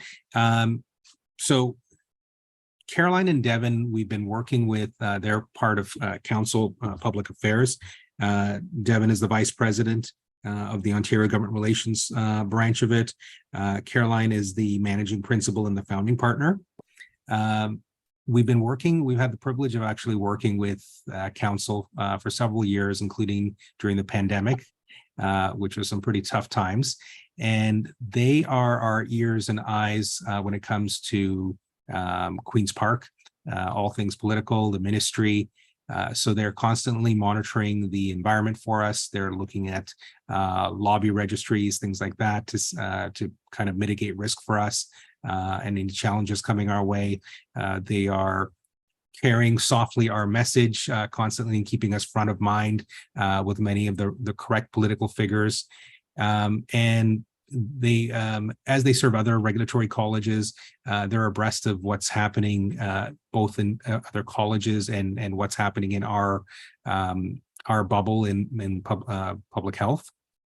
And so we typically have weekly or bi-weekly check-ins with Devin and Caroline, Amy and myself, and we touch base on, for instance, the big thing has been this year, the emergency registration regulation, as well as all our other pending regulations, registration, professional misconduct, and changes to hopefully a spousal exemption for treatment.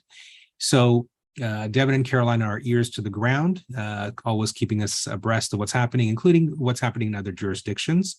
They also have, the company council has many partners. There's Caroline. I'll just take a beat.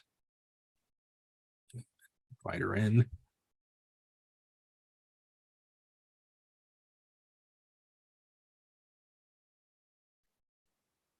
Hi, Caroline.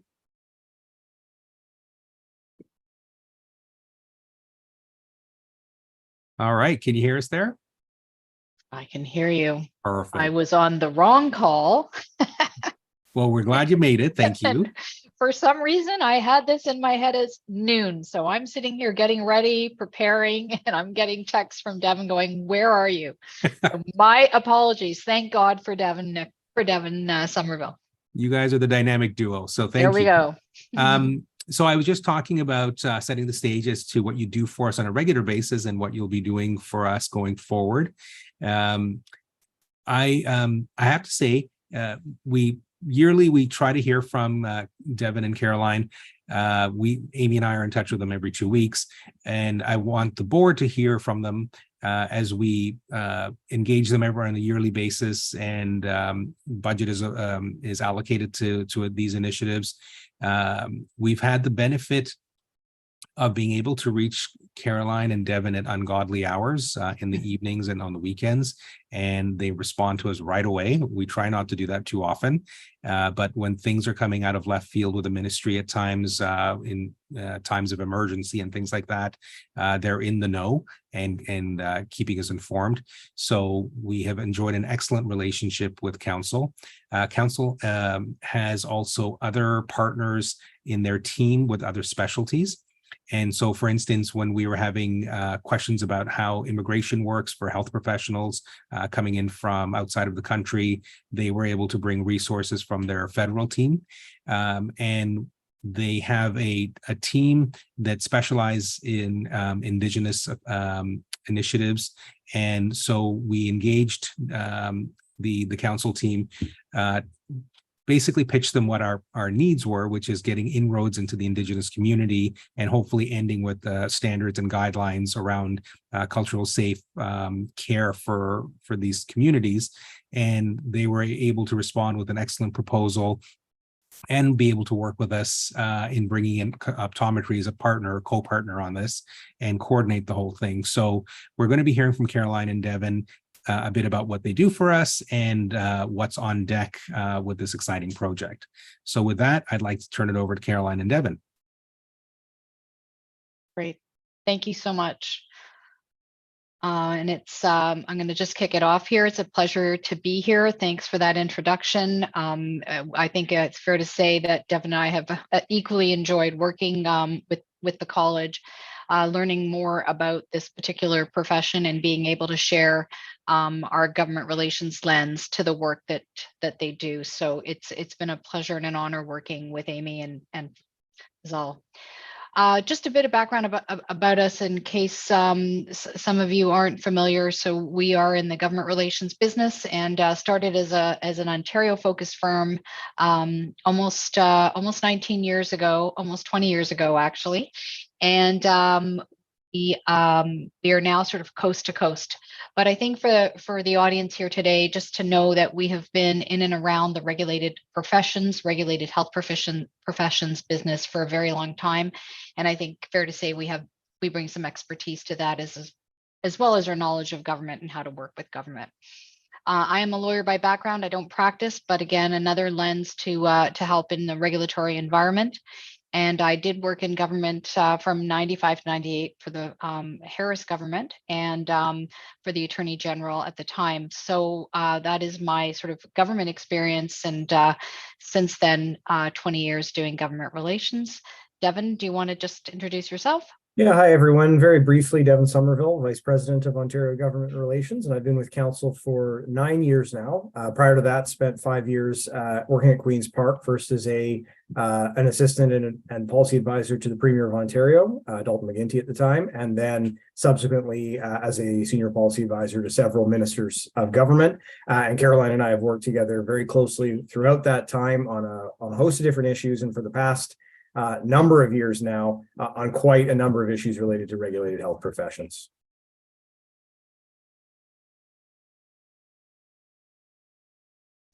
So I'm going to turn it over to you, I think, Devin, in terms of the agenda, and I'm going to pick it up a little bit later. So over to you, Devin.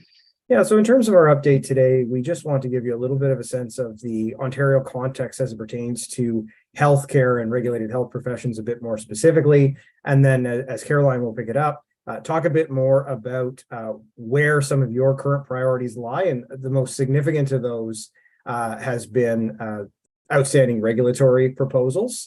There are other matters that are of priority to you, but these are sort of at a very early stage of either initiation from a government relations perspective, or we're still sort of getting a sense of the next steps of the ministry, but there are certainly some that we've been quite active on.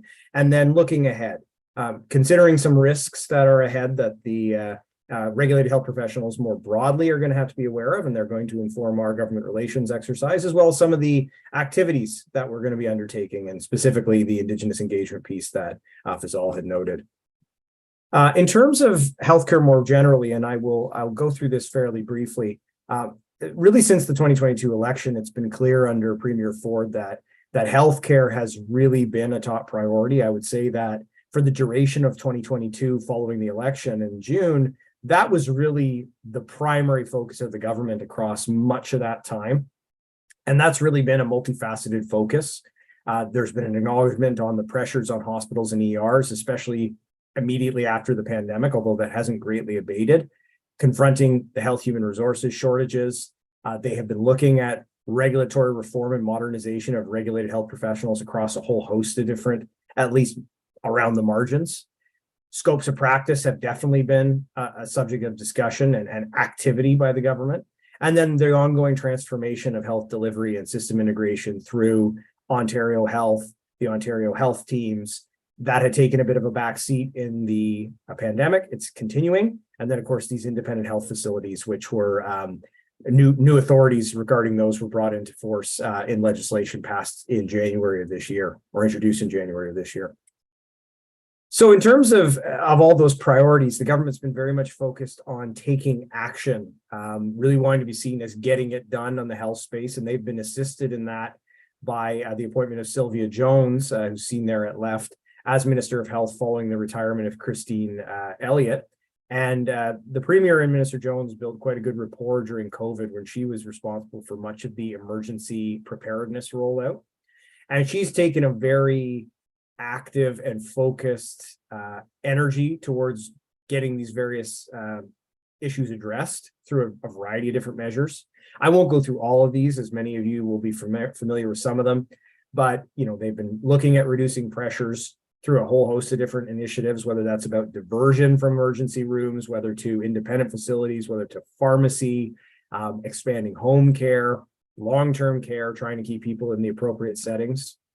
Health human resources shortages. Of course, we've seen bonuses and tuition incentives, as well as elimination of barriers for the internationally trained professionals, which we know have affected the College of Opticians, as well as all colleges, but it's definitely been focused in areas like nursing. They've spent a lot of commitments on money in hospital infrastructure. Some of that is hard infrastructure, new hospitals, new structures. Some of it's about planning in anticipation of new structures. And of course, the federal funding deal, which was reached, the 46.5 million or 46.2 million over 10 years, which was basically an immediate top up on that relationship with the feds. As it pertains to regulated health professions, we've already seen a real flurry of activity by the ministry that have put a particular emphasis on removing barriers and removing silos. I think that is really the theme, that the idea of, we've seen exemptions to Canadian work experience requirements and really across the board. Scopes of practice have been expanded for a lot of different professions. We've noted some of them there. They're doing more we can anticipate in that area. And the real theme being not sharpening distinctions between professions, but embracing greater crossover so that there is more redundancy in the system and more opportunities for individuals to access care from different appropriately qualified professionals. We've seen the as of right rules, which of course were a big focus over the course of this year to enable individuals who are registered in good standing in another province to be able to practice more or less immediately in Ontario. Accelerating timelines on decisions, revising language proficiency testing, and of course the emergency classes of registration, which in some degree is a response to frictions that were encountered in the pandemic, but potentially could have any number of applications going forward. So with that, I'll pass it over to Caroline to put some of this in sort of context for how it's going to shape what we've already been working on and where your proposals stand at the present time. Thanks, Devin.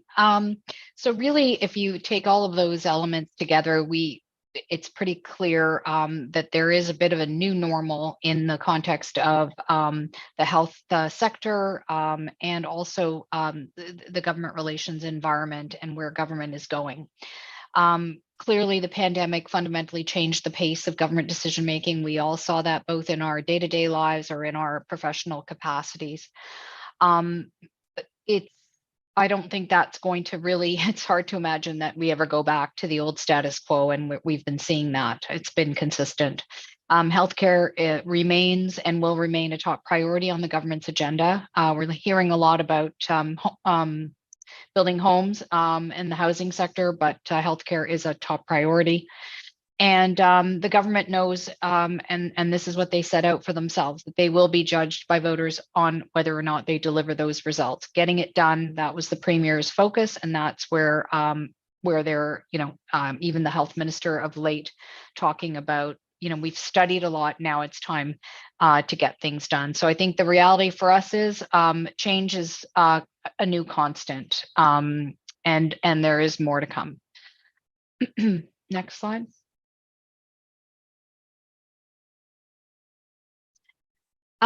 So health regulatory colleges such as the CO and why government relations. Health regulatory colleges have a very important legislative mandate, and that's to protect the public interest and ensure that they are regulating the professions in the public interest. It is a very unique role. It is a role that is established in legislation. It is self-regulation, but a very clear public interest mandate. Regulatory colleges can help ensure that the government decisions are supported by constructive evidence-based insight and policy. So here, if you will, the difference with with the associations and advocating on behalf of members, the college has a slightly different lens based on that public interest mandate and an expertise.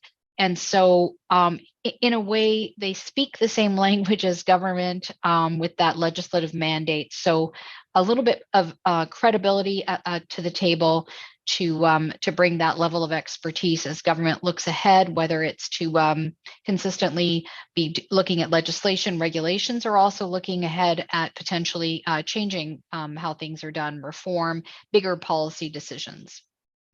I think it's important, though, to understand that there are some misconceptions about the role of regulatory health colleges. I think that it comes from a misunderstanding potentially, but there are some folks that may see colleges as potential barriers to things happening. So if you look at the emergency class, if you look at the as of right, some of those changes are also considered potentially, a bit of a push to the regulators to make sure that things are happening in real time, that they're reflective of the needs and pressures in the healthcare system.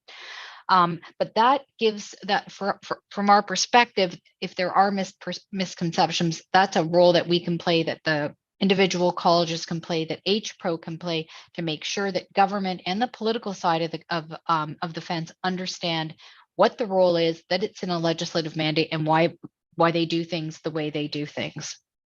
Governments and the Ministry of Health are extremely busy, but what we found through COVID, for sure, as some of you, depending on the role you play and what brings you to this presentation, but some of the important matters for the day-to-day business of a health regulatory college may have taken a bit of a back seat during COVID, during some of the bigger structural changes and major challenges facing the government. And so that's another reason that we are here, to make sure that those don't fall off for too long.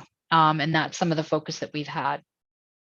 In more specifically, in terms of the work we've been doing with this college, as I said, we've got a deep record of experience working both with the health regulatory colleges and professions.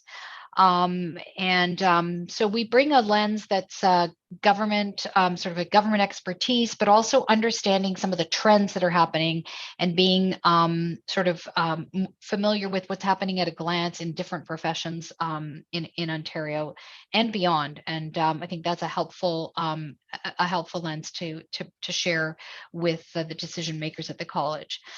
Since 2020, we've been working alongside the college to provide the government relations services, as we said, and our focus has been on, and again, this has to do with the fact that the college is a legislative body, that you're required to regulate in the public interest.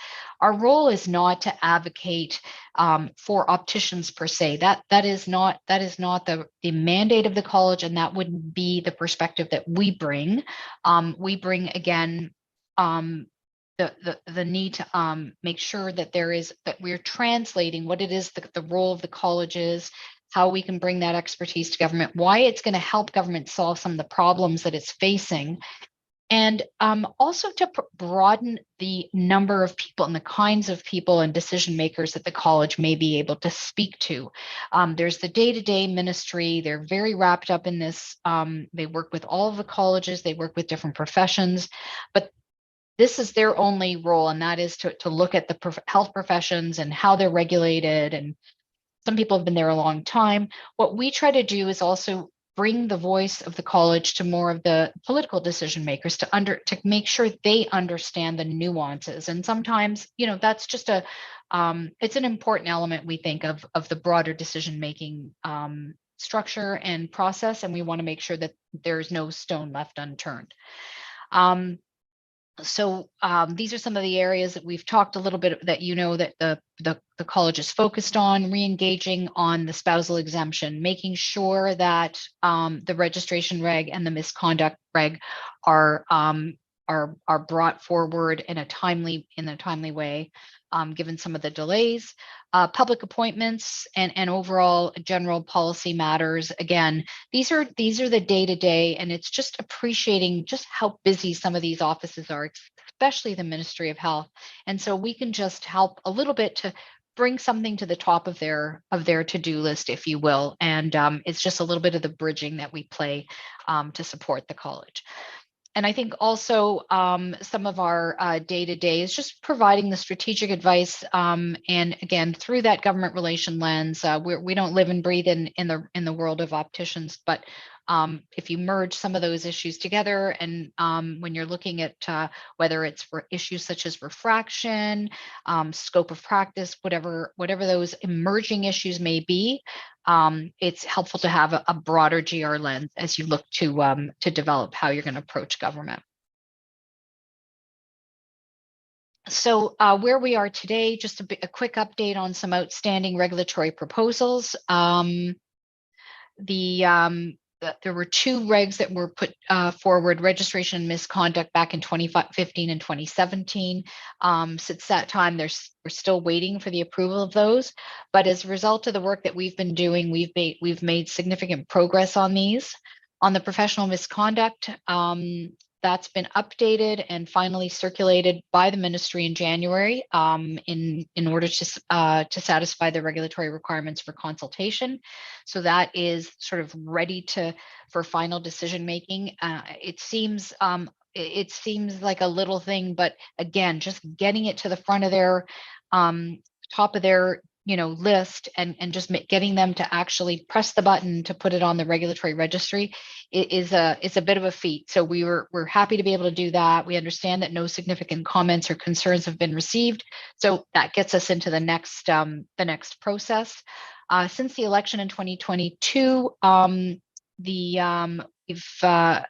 there's been a few delays with some of the other priorities, but we do understand that there is a renewed interest in cleaning up what is, I would call it, just a backlog of regulations, not just for your college, but a lot of other colleges. And the ministry is aware of that and has acknowledged that and is working to start to reduce that list. On the registration reg, some of you may or may not be aware, but with the work that the province had as a priority on emergency class measures, while at some point it made sense to put everything together, the registration reg and the emergency class measures, because of the volume of the regulations that the ministry was dealing with on emergency regulations, they made a determination that they wanted to proceed with those in a separate way to put forward the emergency regs for all the colleges as just an emergency reg, and then quickly pick up again those colleges that had other registration requirements in their regulations. So the two-step approach, the emergency regs were approved for all colleges just ahead of that August 31st deadline. That work is done. They're catching their breath, and now they're looking to pick up as a priority for the next round, as we understand it, those colleges that had to split those regs up, do all that extra work, do things a little bit at the last minute. And so, and related to the registration requirements. So we're really looking for those to be prioritized, and that's our understanding. So we're working pretty closely on the next steps for those regulations. So if you think about it again in the context of everything we've learned, where the government, what's the government up to? Where does health figure in the priorities of government? What are some of those pressures that we've seen since COVID and sort of ongoing on the system, whether it's capital, whether it's health human resources, whether it's systemic change? How do you manage, what kind of risk does that bring to the organization, like a regulatory college, and what does it all mean, and how do you best manage it through government relations and other activities you may do? So the Ministry of Health is looking at scope enhancements as a key tool to addressing that healthcare, that key healthcare challenge of health human resources. Changes are regularly proposed, and I think it's fair to say over the last 15 years that I've been involved, the ministry is just looking at a different decision-making lens for determining when they're looking at scopes. You can just look at the pharmacy profession, for example, to see how those just catapulted up. And so there is work at trying to provide a more streamlined way of looking at scopes, but up until now, really, it's been, we've got a problem. This might be able to help it. Let's get those through. They are looking at opportunities to increase the overlapping capabilities of regulated health professions, as Devin has said, and really not looking and not interested in professions that are saying, this is my scope, don't touch it. They really are looking to maximize those overlapping scopes as they were originally contemplated in the RHPA. In terms of the eye care profession in particular, the regulators of the profession, opticians, optometrists, and ophthalmologists can identify new opportunities for cross-professional cooperation and constructive evidence-based policy. This is an ongoing conversation, as we understand. Again, the government is going to be looking to professions for those kinds of solutions to alleviate any pressures that they may see in any of the particular areas of expertise. Major retailers, especially new market entrants, are actively engaging with government. You only have to look at pharmacy as an example of some of the innovative ways the government is looking to bring to improve access to healthcare in the community at the right place at the right time. The minister just made an announcement yesterday using that same kind of language. And it's fair to say that as we look ahead, there is a spotlight on regulated professions. This is what we were talking about before, looking at them, whether it's as a whole, looking at the way they're regulated as a whole. There's been ongoing discussions with the ministry over the past 10 years, really. Is it time to look at the RHPA again? Is it time to modernize, reform? Those conversations don't really go away. And as these issues and pressures continue, the government will keep looking for ways to address them. And one of those ways may be to trigger some regulatory reform and modernization. And certainly if there are misperceptions or if there is a perception that the colleges may be part of that problem. So always important to have an ear to the ground on that and looking at regulatory oversight that may bring solutions to government so that we can be driving the change as opposed to just being on the receiving end of that change. Devin, I think I'm going to turn this one over to you.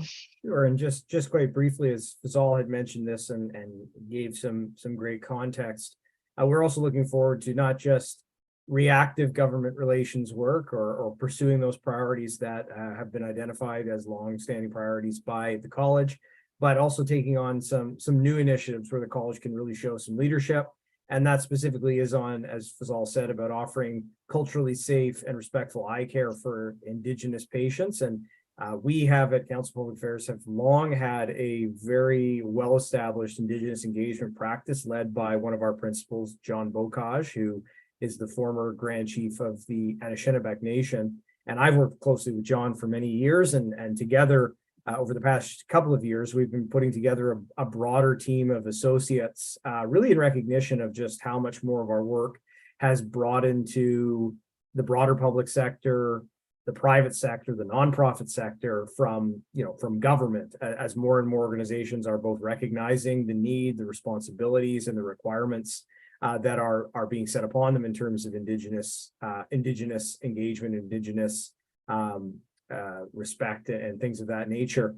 So as Fazal had outlined, we're hopefully very soon going to be embarking on a really exciting project, working with one of my associate colleagues, Leslie White-Eye, who's a former chief of the Chippewas of the Thames, a regular customer of opticians herself, to say the least, and very excited about this, has a lot of experience in and a great network of individuals that work in the health space and the education space as it pertains to Indigenous people in Ontario.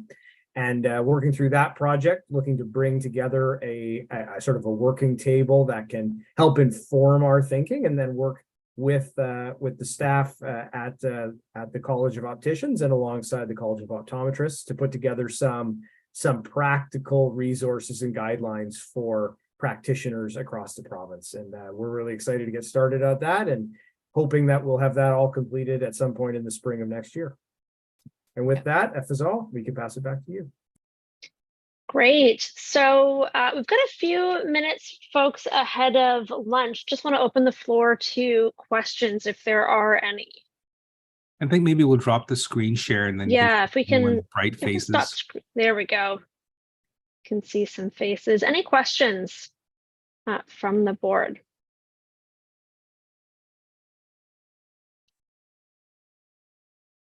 Is everybody hungry for lunch? I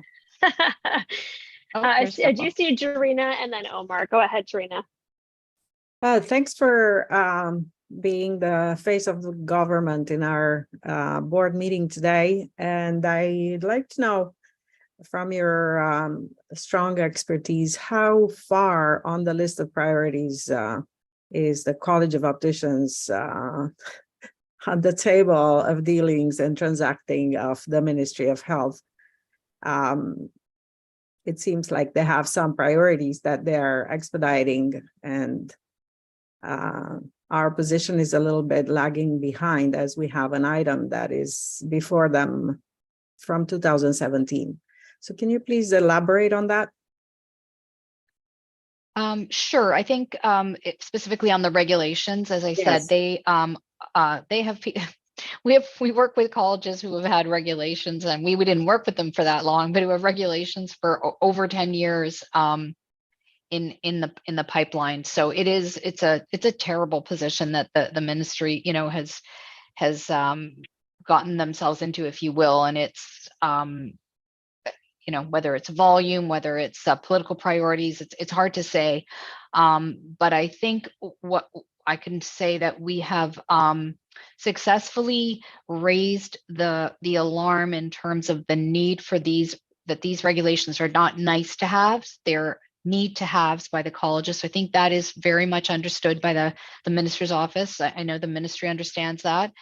And I think when the pressure around the emergency class and some of the other pieces they've put on the college, I think, again, we were able to communicate that you can't put so much pressure on colleges to do your priority and then expect them to do what you expect them to do without the tools they need. And I think we've been able to communicate that. And as I said, with the colleges that we're working with, which includes your college, that they have committed to at least prioritizing those regs in the next several months that were that related to registration, and then they're going to go through that list. And we understand that your college, as a result of the ongoing discussions we're having, and I also should say the work of Fazal and Amy and the reputation your college has with the ministry, which is very positive. That we, you know, we're hopeful that that's going to happen in the next several months. So, long-winded answer to say they're aware. They're trying their best, and but they have acknowledged the joint priority for these regs. Yeah, thank you. I was just going to add, what is quite different than in the past has not just been the acknowledgement of the problem, but that they have laid out a path forward to how they are going to resolve that, and they have put that in writing. They have reiterated that to Fazal on more than one occasion directly from the senior officials who are most directly tasked with that. We've had those conversations with others throughout the ministry, and you know, they're putting a lot of commitment on their own back to adhere to this, and it's our job collectively to hold them to those timelines, to do whatever we can do. And folks like Amy, who have made Herculean efforts to make sure they have all the material they could possibly need to be able to move as quickly as they are able when they are at that point in time. Great, thank you. Omar, I know you had your hand up. You know what? Devin just answered my question in regards to a timeline, the holding the government accountable in regards to the timeline to get things done in a very timely manner. Perfect. Thank you, Omar. Okay, Derek, we will give you the last word. I just wanted to thank Caroline and Devin for your efforts and your time. As was mentioned, you are our eyes and ears with the ministry, and in this strange time of everybody triaging what needs to get done first, some stuff has to take a back burner, but it's really helpful to know that it is still being watched and that you guys are watching on our behalf. So I would just like to thank you for the efforts and look forward to the work on the new project with you guys. It sounds exciting, and I hope we can actually take everything forward well. Thank you. Wonderful. So with that, we will say a final thank you to Caroline and Devin. Thank you for joining us and for that presentation. And we will move to a lunch, actually. So we had a conduct presentation slotted for after this. We're going to move that to after lunch. Thank you, Caroline. Thank you, Devin. Take care. Good luck Take care. today. Have a good day. Thank you. All the Bye, best. everyone. We are going to suggest to move that to first thing after lunch, if that is good for everyone on the board. So we will take a break now for an hour and then come back to hear that conduct presentation. So Sound good? Go ahead, Phil. Sarah, we'll have a scheduled start though on time. We will, yes, at 1:05. Perfect. And we'll put the timer on. Perfect. We'll put the timer on, reminder to mute and video off, and enjoy your lunch.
Okay, welcome back, everyone. Hope you got a chance to have a nice lunch, stretch your legs, and happy to come back and start the second half of the agenda. So when we left, we postponed section 6.2B, which was the conduct department presentation. We put that forth to kick off the beginning of our agenda after lunch. And so that's really where we will start right now. So we're going to be hearing today from the professional conduct department. And I will invite Raj Bahati, Manager of Professional Conduct, and Maria Bigos to take us through that section. So I will pass to you both now. If you don't mind, I'm just going to Yeah. jump in for 1 second, Go maybe ahead, set a Fazal. little bit of context. Sure. So we are going to be hearing from the conduct team. They've been hard at work on the unauthorized practice project. So this is another presentation to highlight the work being done on the strategic plan, the 3-year plan. And our board had identified that unauthorized practice was an important element in the next 3-year cycle, and that they wanted to focus. So we have put a substantial amount of funds aside for this project to support in resource development and to support in acquiring more team support as far as staffing goes, to put towards a focus on unauthorized practice. It typically comes up all the time with our registrants, but the board definitely had made this a focus for the 2023 to 2025 strat plan. So in our first year, our aim was to get the program off the ground. And so the team has been hard at work. We've been meeting with the team almost weekly, where Amy and I have been giving minute input in things, and the poor team is taking it back and forth, working on wording, structuring FAQs, information pieces, digital intake forms, things like that. So I'm very excited to turn this over to Raj and her team to talk to you about what you can start finding on the website that's gone live, and how our program is shaping up. So Raj, if I can turn it over to you. Thank you, Fazal. Good afternoon, everyone. As you know, my name is Raj, and I'm the Professional Conduct Manager. My team and I are proud and happy to announce the launch of our new UAP, which is Unauthorized Practice Process and Reporting Form, which correlates to an initiative the board has identified in the college's strategic plan 1.2, a reduction in risk to patients as a result of unauthorized practice. The college wants to ensure that information about UAP is easily accessible to the public, and to assure both the public and registrants of the college that we are doing our part in addressing concerns relating to our mandate of protecting the public. Information on unauthorized practice, including what constitutes as UAP, the new process, and how the college addresses these concerns, are now available on the college's website. I will now pass on the next to Maria, Investigator of Professional Conduct, and Tertia, Coordinator of Professional Conduct, to speak more on the process and procedures our department will be undertaking. Thank you for the wonderful introduction, Raj, and good day, everyone. I am thrilled to partake in presenting this long anticipated revamped unauthorized practice process to you here today. I would like to start by highlighting the college's mandate, which is to serve and protect the public's interest by regulating the practice of opticianry, in addition to ensuring that its registrants are practicing competently, safely, and ethically. The college also accomplishes this by registering only those people who are qualified to do so. In accordance with its mandate, the college has a responsibility to investigate allegations relating to unauthorized practice. So what is unauthorized practice? It is the practice of dispensing to the public by an individual who does not have the required authorization and is not registered with the college. While a registered individual is authorized to prepare, fit, adjust, adapt, and dispense prescription optical appliances, including eyeglasses, contact lenses, and subnormal vision devices to the public, interpret the prescriptions for optical devices made by doctors and optometrists, and present themselves as a licensed optician, the aforementioned cannot be done by someone who is not registered with the college. Now we'll briefly explain where the new UAP reporting form can be located and some of the changes and improvements we have made to the form. I will also provide a very brief overview of the form itself. You can locate the form by going under the Protecting the Public section on the landing page and simply clicking on the Unauthorized Practice Reporting heading. Alternatively, you can also locate the form by visiting the college's landing page and then hovering over the Public tab at the top of the page. In that case, an unauthorized practice heading should then appear. And when clicked on, you will be directed to the UAP page. So this page has information on the subject and houses the UAP form on the left side of the page. The form will display when you click on it, and it will appear as such. If we can get to the next screen, please. Okay, so this is the unauthorized practice page, and then we can go straight from here into the, yes, this is our new unauthorized practice reporting form. So this new UAP reporting form was developed with the aim of capturing and obtaining data and information that will be necessary for us to investigate concerns relating to potential unauthorized practice. We have implemented mandatory fields throughout the form to collect crucial data, prompting the user to enter the information that is needed. We believe that by also asking carefully considered questions, we will be able to locate or identify the unauthorized practitioner or practitioners. Additionally, we have improved the website's usability and accessibility for information about the unauthorized practice and the UAP reporting form. And the updated form, I'm happy to say, is now entirely fillable online and more interactive. Inquiries into a person's background and description and the kinds of services they provided are particularly crucial to identifying specific individuals and gathering accurate information.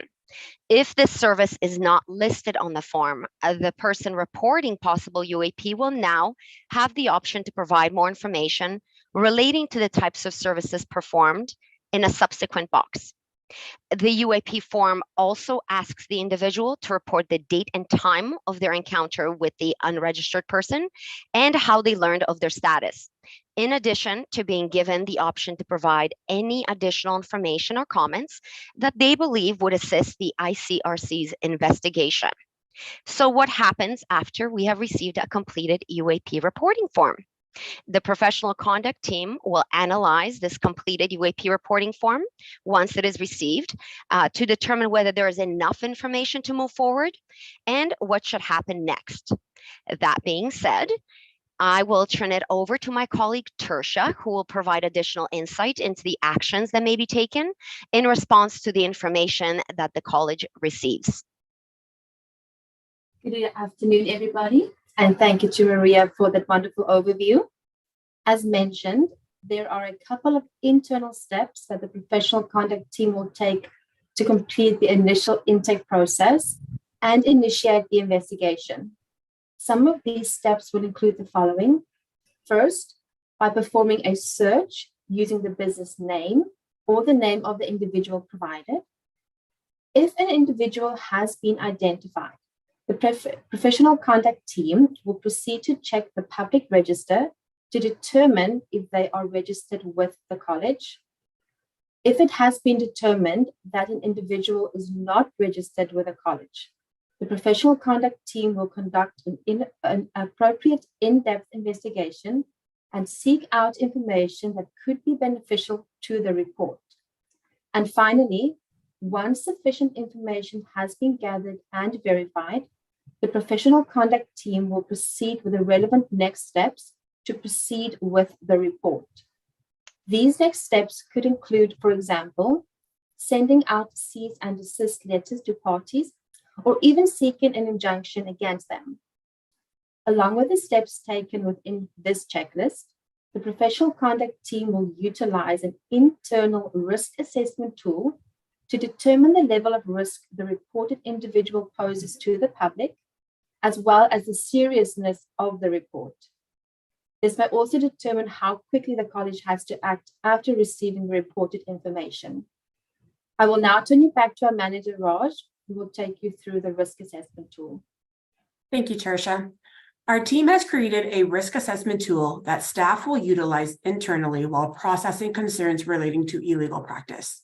This tool is similar to what the Inquiries, Complaints, and Reports Committee uses when assessing complaints and report matters, as it also categorizes risk from no or minimal to high risk. This tool will assist staff with determining the seriousness of the risk based on information gathered. The levels of suitable action the college may take correlates with the 4 types of risk. The college may decide against taking action if no or very little risk is determined. Low risk concerns may prompt the provision of education to the unregistered person, which may include underlining the importance of registration and the hazard/risk posed to the public when they are served by an unregistered optician. If the college has moderate risk concerns, it may require compliance from the unregistered person, which may include a cease and desist letter. The college would also consider legal options against the unregistered person in the event of high risk concerns, which might include seeking an injunction. Our team is confident that with our new process and procedures and reporting form in place, the college is better equipped to handle concerns relating to unauthorized practice while continuing to fulfill its responsibility of public protection. We thank you all for your time. We will take some questions now. That's great. Thank you so much, team, for that. Open the floor to any questions from the board. And maybe we'll stop sharing the screen now too, if that's okay. Okay, I'm not seeing any questions from the board. Oh, Dorina and then Diana. This sounds so amazing. It's even great to hear. It's like a great show. When will this be implemented? So our new process and procedures are live and in place with the website. So as soon as we start getting those forms filled out, we will be tackling them as they come in. Great, Diana. I have, sorry, I still have a second question. Sure, Dorina, yeah. What will you do with people that are actually dispensing under delegation? In this case, probably nothing, right? We would have to look into what is being delegated and to who. So it would just depend on the circumstance itself. I might ask Amy to step in if she has any further comments on this matter. Sure. So, I mean, that's part of the inquiry and the initial investigation process. It's trying to get a sense of what's actually going on in the environment. Just because someone brings a concern forward, we might look into it and find that, you know, in the circumstances, maybe someone was practicing under delegation in the way that we would expect under the standards. And then that might result in the matter being closed, but really it would have to be explored on a case-by-case basis. Sometimes there might be a need for education. Sometimes there is a registrant involved in the process that would fall under a jurisdiction through the more traditional professional standards investigation route. So again, very much a case-by-case basis. Thank you. Okay, Diana and then Samir. Just a comment, looks like a great initiative, really well done, organized, great presentation. Wonderful. Samir? I'm always proud of Raj and team, absolutely great. I have a pleasure working with them anyway.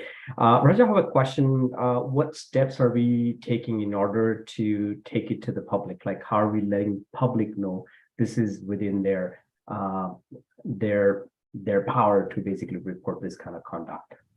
Sure. So it is on our website, as we've mentioned, and I believe our communications team will be doing like a kind of a media blitz on our social media pages as well. And then, let's say it does get as far as, court proceedings. The outcomes of the court proceedings are always ends up on our website. So then, the public can also find out what the college ends up doing in these cases. Thank you, Raj. Netta, last comment, and then I know we have a bit of a time crunch on the next section, so we'll need to move along. Go ahead, Netta. Thank you, Sarah. The complaints that usually come through, you would just follow up the direct, let's say, filing for the unauthorized practice, or it can be the cases that, let's say, for example, comes from the insurances kind of a fraud, and it can be transferred to your department. Yes, exactly. So if we get any inkling either through the actual complaint form itself, or, let's say it comes through a different medium such as insurance companies or another department, it will still come to our department and we will treat it as an unauthorized practice complaint. Thank you. Okay, so thank you to the conduct team for that great presentation. We appreciate that. And we thank you for your time. Thank you. Take care. And I know we do have a short amount of time to get through the next couple of sessions. So with that, I'm going to pass the floor straight to Daniela, who's the vice chair of registration of the reinstatement policy. Daniela. Thank you, Sarah. Can you hear me okay? We can. Yeah, okay, thank you. So in 2014, a regulation was passed that no longer permitted opticians whose certificate of registration were suspended to dispense eyeglasses, contact lenses, and subnormal division devices under the supervision of an ophthalmologist or optometrist.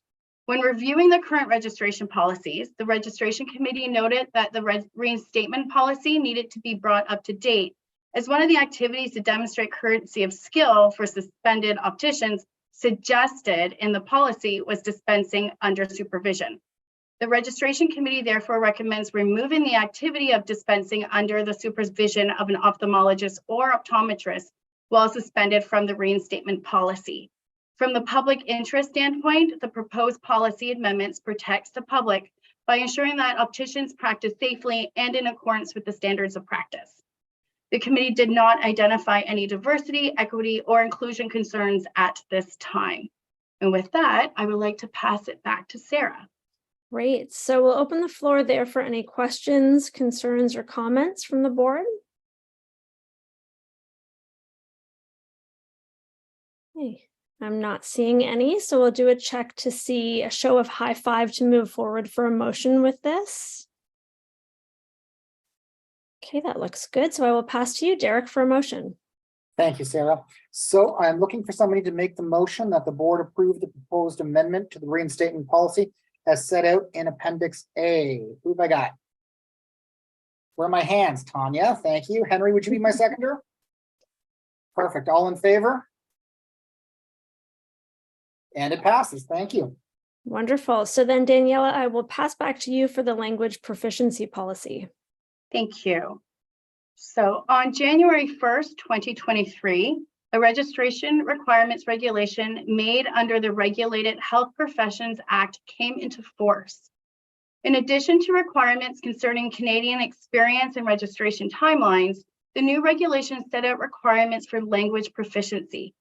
The regulation requires that as proof of proficiency in English or French, health regulators accept completion of language tests approved by Immigration, Refugees, and Citizenship Canada for immigration purposes, with the results satisfactory to the regulated profession. The regulation also permits the colleges to accept other tests or demonstrations of language proficiency as deemed appropriate. The registration committee reviewed the current language requirement policies and proposed changes to make sure the tests and the benchmarks listed in the policy are consistent with the IRCC requirements. The committee also reviewed the language requirements of other Ontario health regulators to ensure alignment with the requirements for other health professions. Additionally, the changes proposed by the committee ensure that there is a benchmark correlation across the tests. Test type is specific specified in the policy. So for example, general or academic, and all listed tests are currently being offered.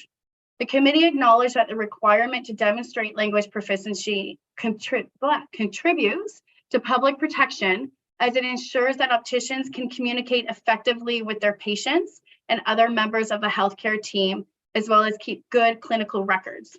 Also, the ability to understand and to respond to communication from the college is essential for opticians' professional accountability. And when developing these policy changes, the committee also considered the DEI perspective. The committee felt that expanding the range of accepted language proficiency tests not only provides flexibility of options for the applicants, but also eliminates the necessity to retest when applying for professional licensure. And the registration committee therefore recommends that the board approve the proposed amendments to the language proficiency requirements policy. With that, I would like to pass it back to Sarah. Thank you, Daniela. So we will open the floor to questions or comments on this piece. Henry.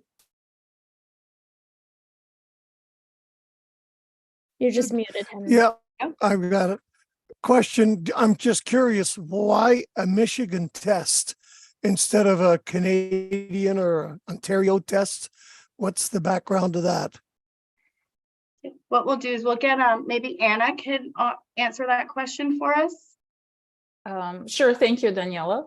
Henry, Michigan test is just one of American tests, because IELTS and TOEFL are also tests that were developed in the States. And we have Canadian benchmark test among other tests. I mean, it's just a commonly used test. And I think for accessibility, Michigan test is not the most popular, but it could be accessed from outside Canada, whereas it's difficult to test for CLB when you're not in Canada. Okay, thank you. Hey, and I see Samir. Thank you, Sarah, for the floor back again. I have a couple of questions. I'm going to start with a question regarding a student who are currently enrolled into the program as a mature student. That is one of the questions that I have. Second question I have, it's regarding the admission criteria at the college level. Is there any guideline that is set up by the college that this is the minimum requirement? Is there anything that you can, I'm sure the survey went out and you guys did all those research and things like that, but just wanted to get some more clarification in that area. We don't have any interference with the admission criteria as they're set out by the educational institutions. So it's up to the opticianry program what they would consider as an acceptable benchmark for admission to the program. So follow up to that, if we decide or we come to a conclusion, say we approve this this process or this policy, are we responsible to inform? I know you said it's set by the colleges, but are we responsible to inform college about such changes that we're making to the industry? We always inform the colleges of any changes in our policies that can ultimately impact the entry to practice applicants. However, this policy has no impact on those who completed the programs in Canadian institutions. It only concerns those whose program was not offered in English. And even some internationally trained applicants are not affected by this policy if their program was ran in English. For example, we have a large number of, the bulk of our applicants are from India, and they don't fall under this policy because their program was completed in English. Okay. Getting a thumbs up from Samir. If there's no additional questions, I will put to a high five if I can see a show of hands to move forward with this motion. See everyone there. Okay, I think we caught everyone. Alicia, is that a question or is that your high five? Your high five, perfect. So Derek, I will pass to you for a motion then. All right, thank you, Sarah. So looking for someone to make the motion that the board approve the proposed amendments to the language proficiency requirements policy. Kevin, I see you were jumping up, and Omar, you'll be my seconder. Thank you. All in favor? And the motion passes. All right, Sarah. So we'll say thank you to Daniela at this time for joining us, and have a good afternoon. Thank you, Daniela. Great job. Wonderful. So with that, we are going to move on to the COVID guidelines, and we are going to be inviting Dennis O'Hagan, the chair of clinical practice, now to present the changes to the COVID guidelines. So Dennis, welcome, and we will pass the floor to you. Thank you. It's nice to see everyone again, and it's been a while, so I appreciate the opportunity to provide some details on the clinical practice committees and what we've been doing. There are two items for consideration today for the board. The first is to review the continued relevance of COVID practice guidelines, and the second is to review and discuss feedback received on the elimination of Standard 8 refraction or refraction designation. The COVID practice guidelines were intended as a temporary measure to reduce risk to opticians and patients while delivering services during the pandemic. The guidelines are specific to safety and infection control during the pandemic. The standards of practice set out gave you the expectation for every optician, and all opticians must take full responsibility for meeting those standards and ensuring that practice best interests are met. Standard 4, safety and infection control in the practice environment, states that opticians shall ensure that the procedures are in place to ensure safety and health for both patients and staff, and provides the criteria that are to follow. As all public health orders have been lifted, the Clinical Practice Committee recommends that the board directors retire the COVID guidelines, and in place recommend that Standard 4 be updated to address general requirements for safety and infection control in the event of public health emergencies or other circumstances or increased risk. The proposed updates to Standard 4 were included in your package and include criteria and guidance related to infectious disease outbreaks, as well as guidance around cleaning and disinfecting frames. The aim is to capture this, that this has always been important. Opticians are responsible for ensuring that they maintain a safe practice environment, and that the frequency and degree to which frames and lenses are cleaned and disinfected should be based on the situation. As risks increase, this should impact the frequency and schedule of the cleaning and sterilization. Opticians are able to use their professional judgment to determine this. I turn it back to Sarah for any discussion or questions. Wonderful. So we'll start by just opening the floor to questions, and I see Derek has your hand up. Go ahead, Derek. Yes, Derek. Hi, Dennis. I just wanted to compliment your team. Good job on this. I love anything that actually reminds opticians to be treated like professionals and to be our professionals. And that's exactly what this does. It takes it from a, you must do this, to, you know what, you're a professional. Do what you need to do. And I love that about this. That's great. Nice to hear the feedback. Any other questions or comments on this piece, Diana? It makes sense to me that a lot of these protocols should just be done anyway, COVID or not. But I also noticed that BC's gone back to masking. So, you know, do we need to have these in place in case it comes back to Ontario and stricter COVID requirements come back in place?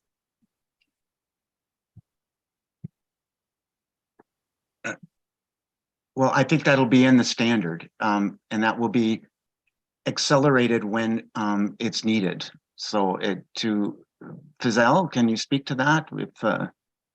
Absolutely. So I think this sort of establishes a good baseline for us on a go forward basis in sort of non-critical situations, but just picking up for things like seasonal flu and just day-to-day traffic in a dispensary. But for certain, if we do get back into a situation, for instance, British Columbia, where they're mandating something top down from public health, then clinical practice would definitely meet and put together guidance specific to the situation if it gets that severe. So always ready to pivot when needed. But I think it was important. A lot of questions that were coming to the college were, okay, the pandemic's over, so can I stop cleaning the frames? And it was like, we've never not said to clean the frames. You've always supposed to be cleaning them. And so we thought it's important to make it explicit that there is an expectation in the most basic of times that there's got to be a cleaning regime. But as Derek was alluding to, professional judgment, taking a look at the traffic, taking a look at the conditions like flu or whatever's going on, and tailoring it based on your individual dispensary. And at the end of the day, you are charged with keeping your patients safe and reducing the transmission of infectious contagions. Thank you, Fazal. Seeing a thumbs up from Diana, so I think that answered her question. Peggy. I'd like to see it be somewhat normalized that someone could ask an optician to mask themselves if they're particularly concerned or maybe at risk. That you can have somebody in there who's immune compromised or has an underlying condition whereby if they catch, cold or anything, could be life-threatening for them. And I'd like it to be comfortable for them to ask for some maybe special behavior that the rest of the population isn't typically doing, such as, like, we've learned a lot because of COVID and the masking, and it's become a little more normalized to do that. So some of that I'd like to see continue.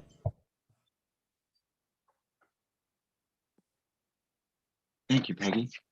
I believe that is, again, they're in the standards as we have developed them and we have added to them. For the safety and the judgment. And I think, as Fazal has indicated, as things, we can pivot at any point in time and emphasize certain things and develop a rapport with opticians and let them know immediately what they need to do to keep the situation safe and their patients safe. But I agree, immune compromised people, they have that right to say that. And I think that there has to be a respect from the ROs that they're dealing with sometimes fragile patients that require that, and you're working face to face, especially in the contact lens end of it. Thanks, Peggy, for that. Thank you. Thank you, Dana.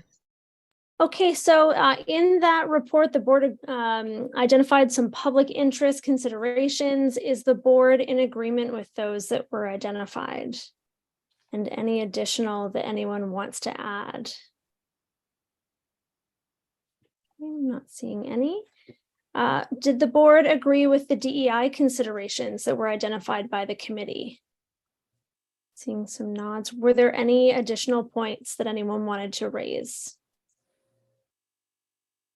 Okay, I'm not seeing any. So with that, we will look to a high five before we go to a motion to see if folks feel comfortable moving to a motion. You can see your show of 5. Okay, I think we see everyone there. So Derek, I will pass to you, and I think we have 2 motions here. We do, Sarah, I noticed that. So I'm looking for somebody to make the first motion that the board retire the COVID-19 practice guidelines. Who have I got? Tanya, I see you. Henry, will you be my seconder? Perfect. All in favor? Fantastic. So that one passes. Now we go off to the second, looking for someone to make the motion that the board approve the proposed updates to standard 4, safety and infection control in practice, in the practice management. Who have I got? Kevin, you want to do this one? I saw your hand up before. There we go. And Alicia, will be my seconder. Yeah. All right. Sorry, Sarah. All in favor? Perfect. That one passes as well. Excellent. So Dennis, we're going to have you now take us through the refraction standard policy, but I'm going to first invite Fazal Khan just to introduce a few opening words. Sorry, just trying to find my unmute. So this is, I think, an excellent opportunity for, I think, anyone observing this meeting or anyone new to kind of see self-regulation and checking self-interest at its best. Topics like this, as a regulator, we have to put aside our professional hat. Some people could be vested in this situation if they were, for instance, an optician holding a refraction designation. Here they are looking at a topic that's contemplating retiring that designation, and they've got to have their public interest hat on and say, is this good for the public, rather than is this good for me? So this is a topic, one of those examples where our professional members have to be very mindful that they've got to look at the greater good here from a public lens. So with that, I know that we've done a lot of stakeholder input on this topic. We haven't taken it lightly. And I'm excited for Dennis to sort of outline sort of what that journey looked like and the thought process that led up to clinical practice's recommendation. So with that, I would like to turn it over to Dennis. Thank you, Fazal.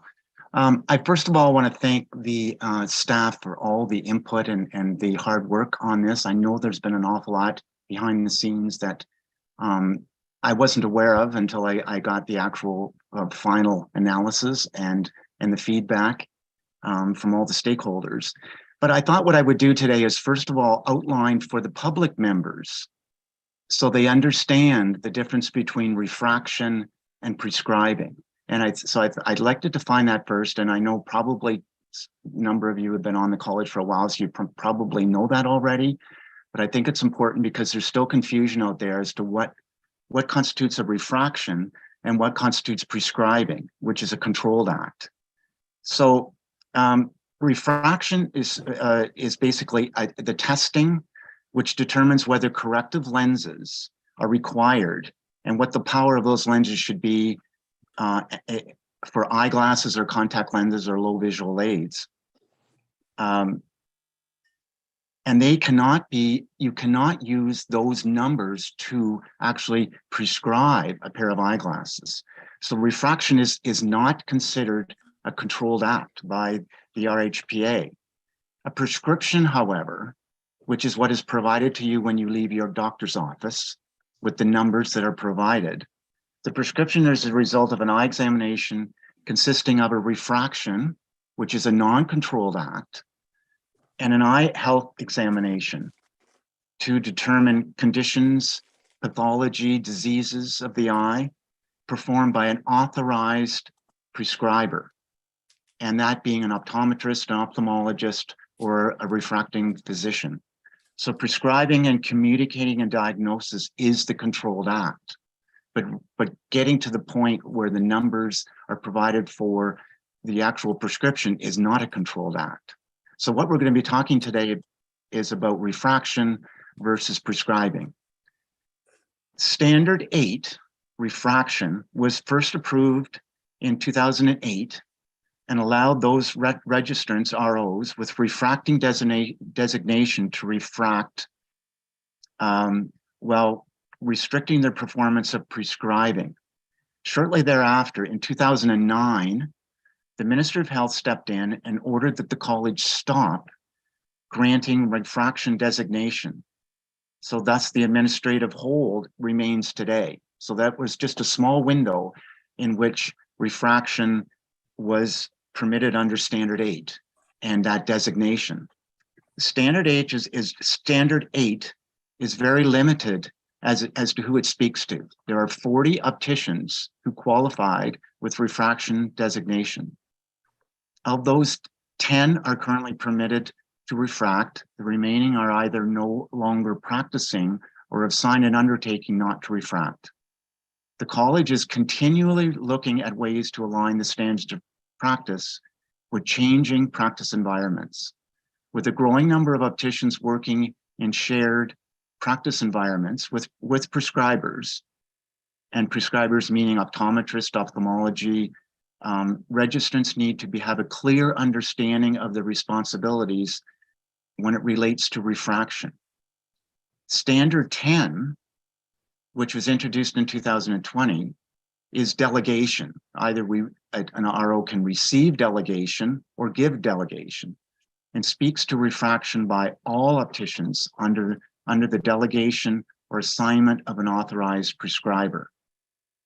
These two standards that address refraction have caused confusion among registrants and the public. To better understand how and when opticians were refracting, the potential impact of eliminating Standard 8 and the refraction designation, the college undertook a robust stakeholder feedback. So a significant amount of focus groups, surveys, reaching out to the associations. It was all done by the staff and done in a very, very orderly, very professional manner. College held a focus group with opticians with refracting status. During this time, the participants did not appear to identify any compelling reason why refraction status remains necessary. Feedback included standards do not fit their practice. The college also engaged the Citizen Advisory Group, which is a group of patients and caregivers who provide feedback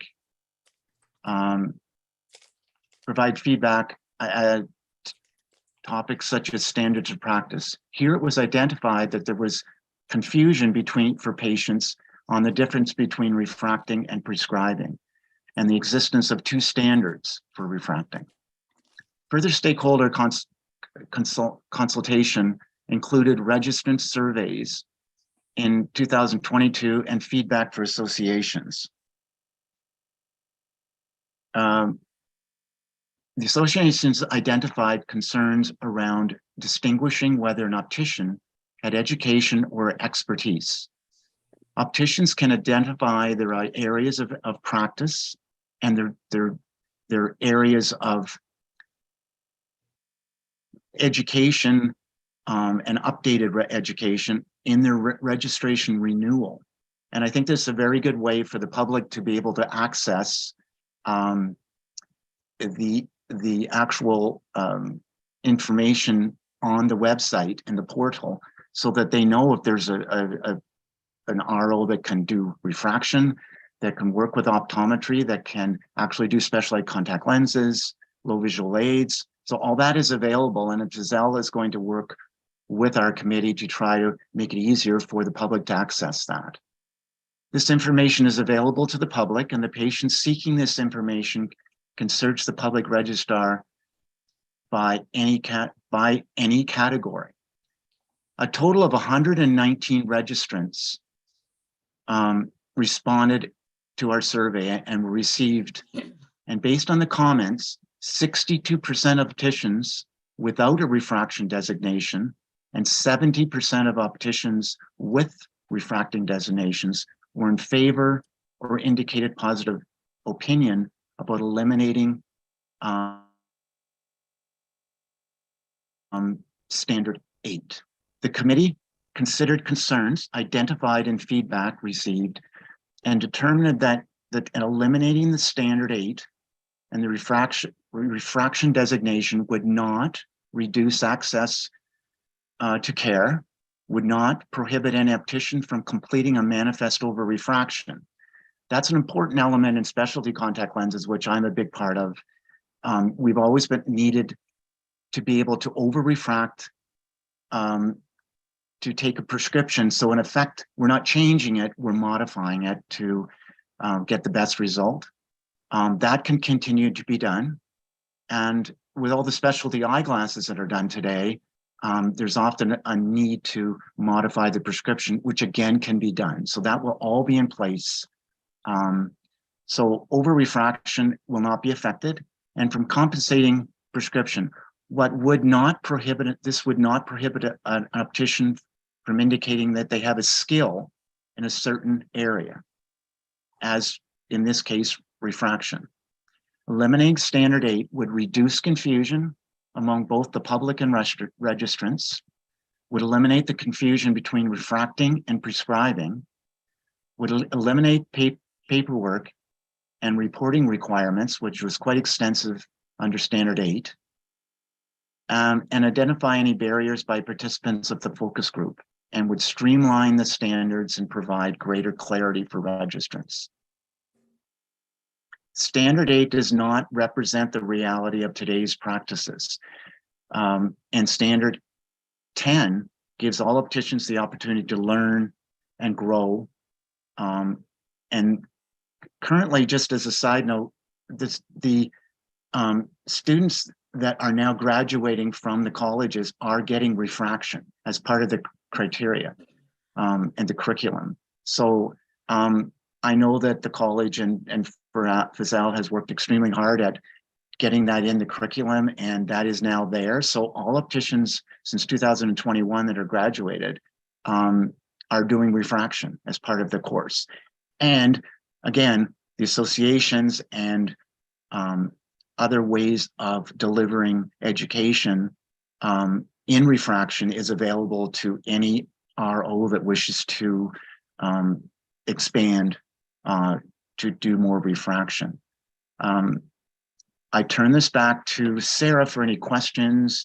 I know this was a difficult one, but we did consider all the feedback, and I appreciate the work from the committee and the staff and the amount of work that has gone into this. Thank you, Dennis. We will open the floor for questions. I see Tanya has her hand up. Yes, Tanya. So I'm just wondering, because it looked like both letters from the associations were pretty strongly against this.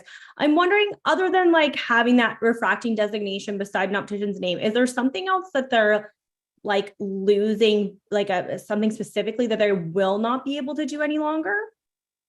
No, because Standard 10 very clearly allows opticians, ROs, to refract under delegation. Okay. And as part of that, delegation is because that is often what now that we can work for optometrists, and optometrists can work for us, as was done a number of years ago. There's a much more blend of optometry, ophthalmology, and opticians working together. Honestly, after having done this for 40 years, I've never seen it quite the same as it is nowadays. So I think the model is that there's nothing that they cannot do. It's being done under delegation. It was not a controlled act. And basically they can continue to do refraction as they always have. It's just that the designation was taken away in 2009, and it's still and it's basically still sitting on the books today. So no one else can get a designation of refraction under the RO. So I think with the change in the model, how we are all working together and being received and giving delegation, I think that Standard 10 is a more proactive and more relevant standard. I hope that answers the question, Tanya. Yeah, good. I see that Henry and then Jarena also have their hands up. Yes, Henry. Yeah, Dennis, hi. Question, what's the effect of this have on the curriculum for students that are going to school for this? Am I right in assuming that does every optician take refraction courses? No. In school? Not until 2021, and FISAL can maybe help me with this one. I believe it was 2021 when it became part of the curriculum. Yes. So it became part of the entry to practice competencies in 2019 nationally, and the schools started inserting it into their curriculum as of September 2021. Exactly, Dennis. So every student graduating thereafter will have this knowledge. And at this point, the backfill will be people pre that can get this knowledge through continuing education. Okay. Thank you. Jarena and then Netta. Just wanted to mention to Tanya, an optician will actually lose the designation of being called refracting optician. That's the actual reality. By voting this, we're actually raising the designation.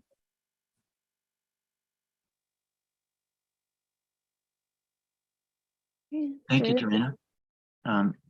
Thank you for that clarification. Dennis, anything you want to elaborate on there? Well, I guess because it is still in effect, like there was a window of 2008 to 2009 that there was the designation, and then the ministry put the hold on it, which I think has been a frustration.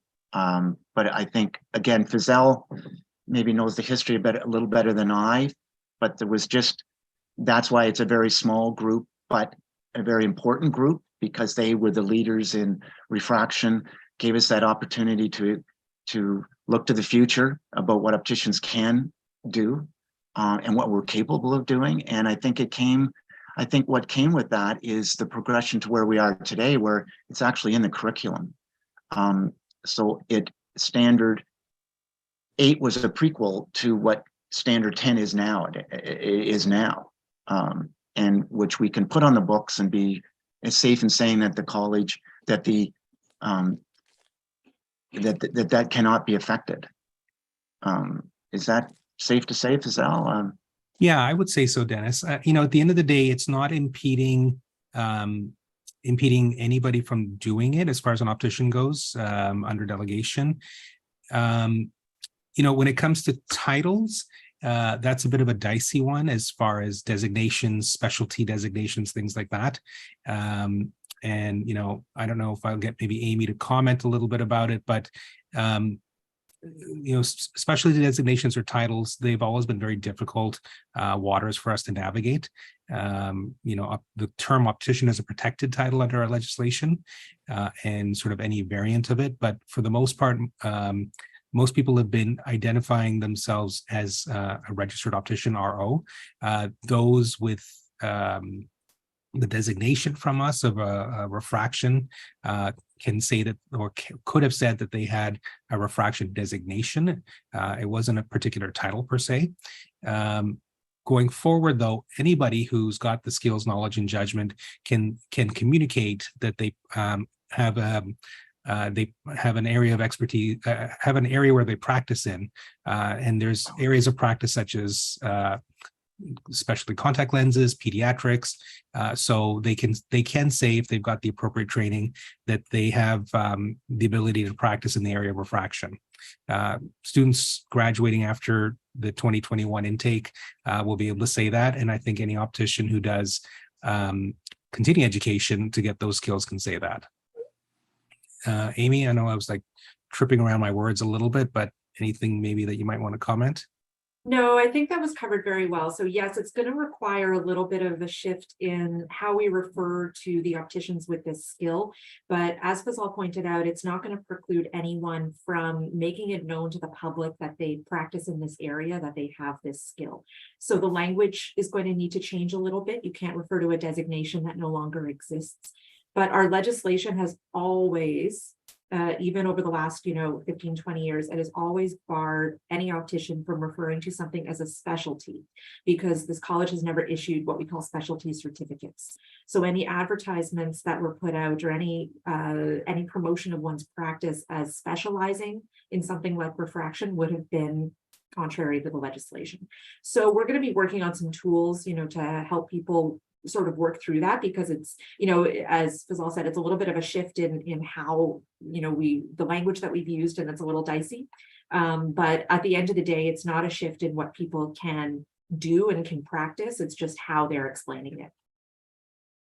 Thank you, Amy. Netta, you put your hand down. Did you still have a comment? No, I got my answer. Thank you for that answer. Thank you so much. Perfect. So we'll give Tanya the last comment, and then we'll do a check to see where folks are landing on this. Go ahead, Tanya. Does this align with other provinces? Would other provinces have a similar regulation for opticians? It's a little different all across. In British Columbia, they have a little bit of a different regulatory scheme around dispensing.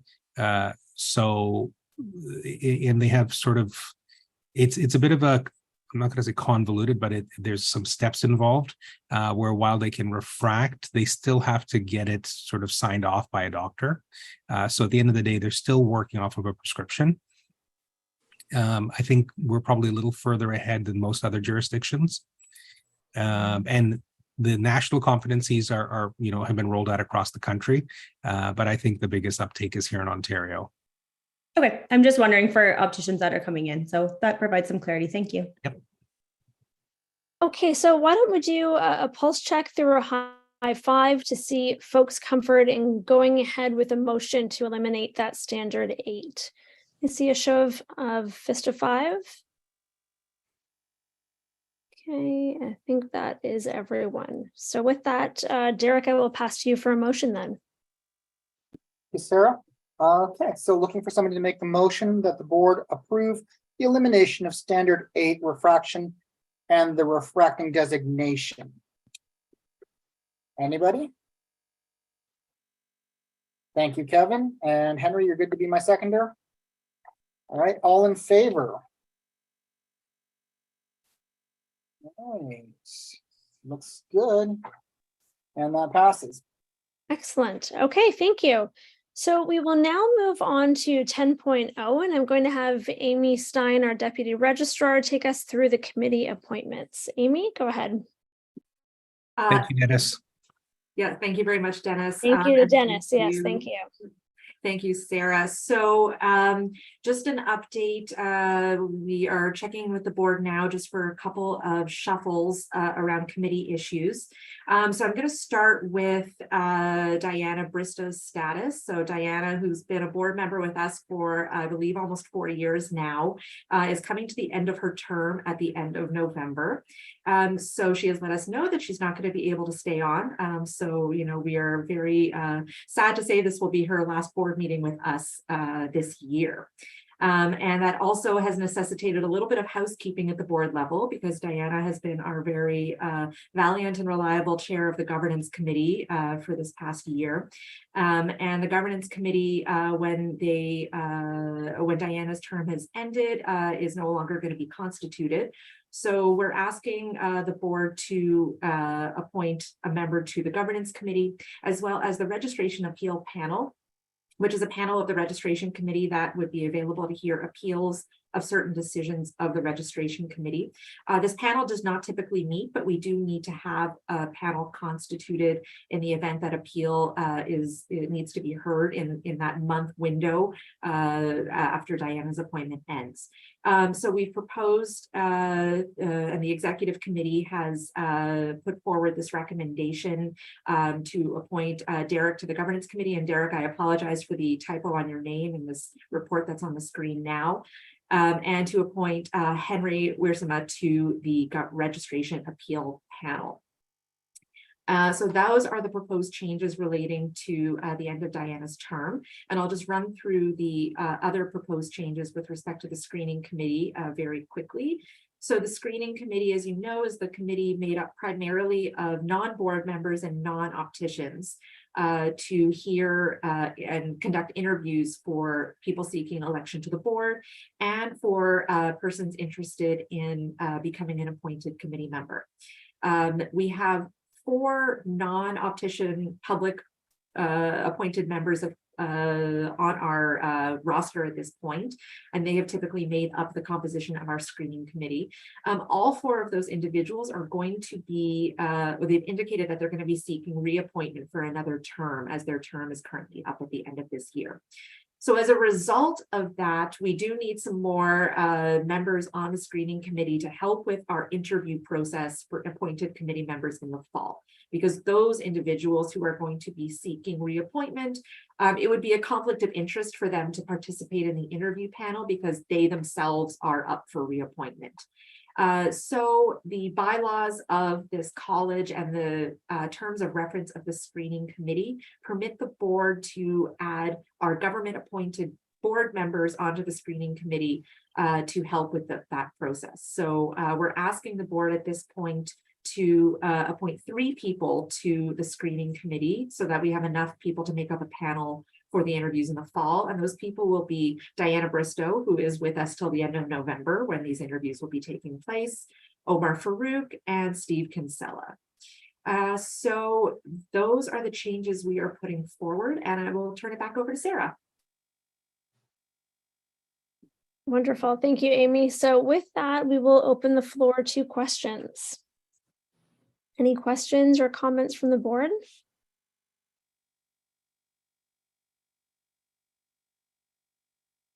Okay, I'm not seeing any.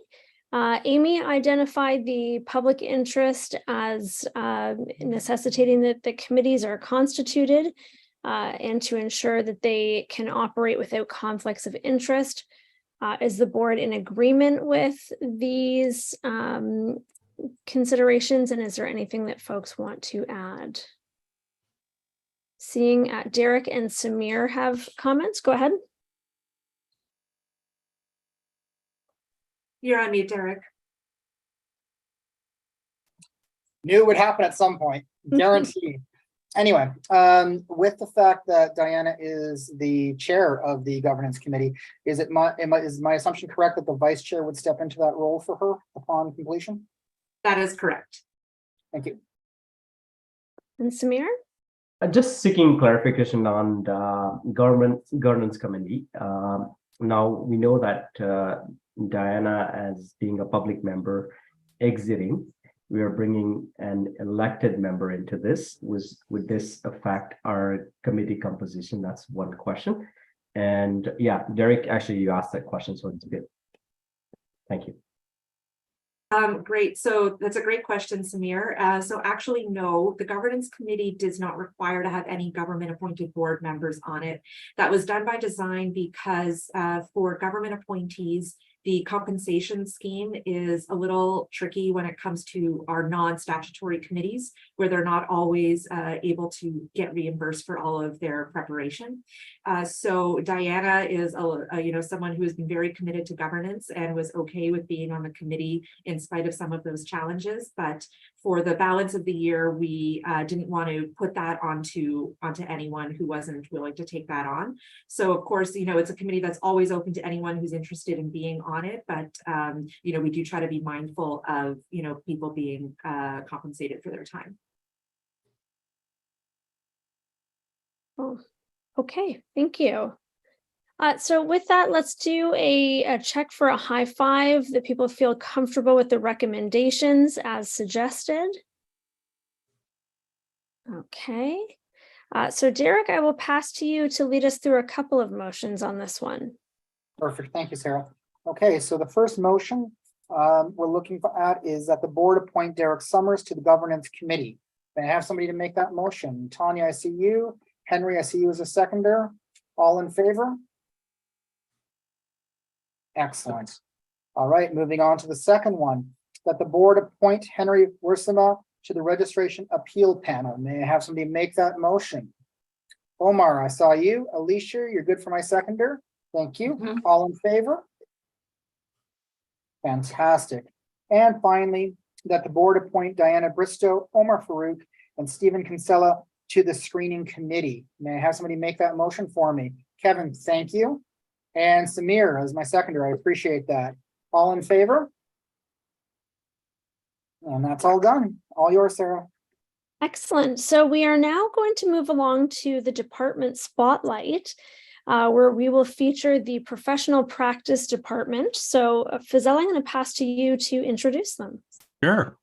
So the professional practice department consists of two main pieces, which is quality assurance and clinical practice.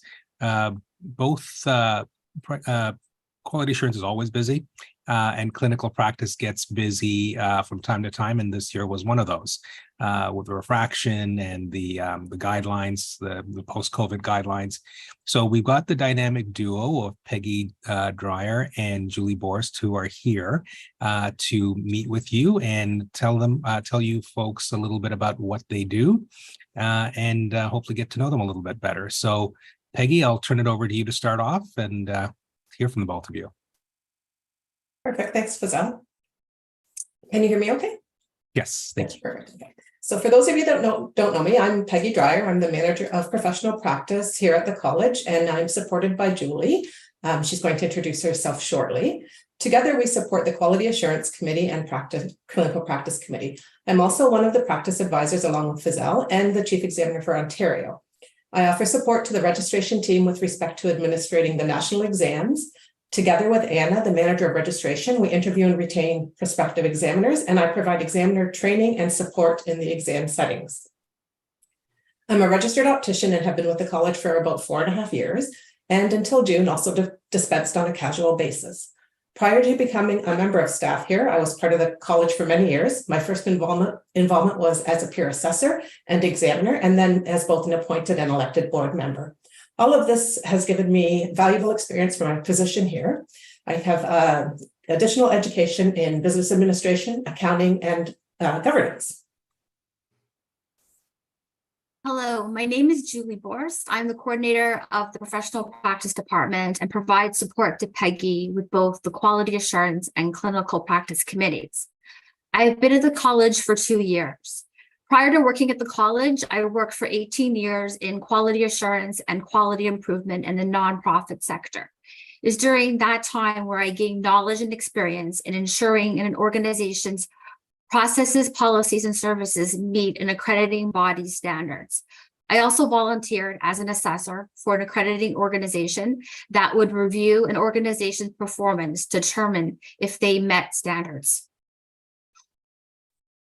The Quality Assurance Committee is responsible for developing and implementing program requirements and monitoring registrant compliance with the Quality Assurance Program.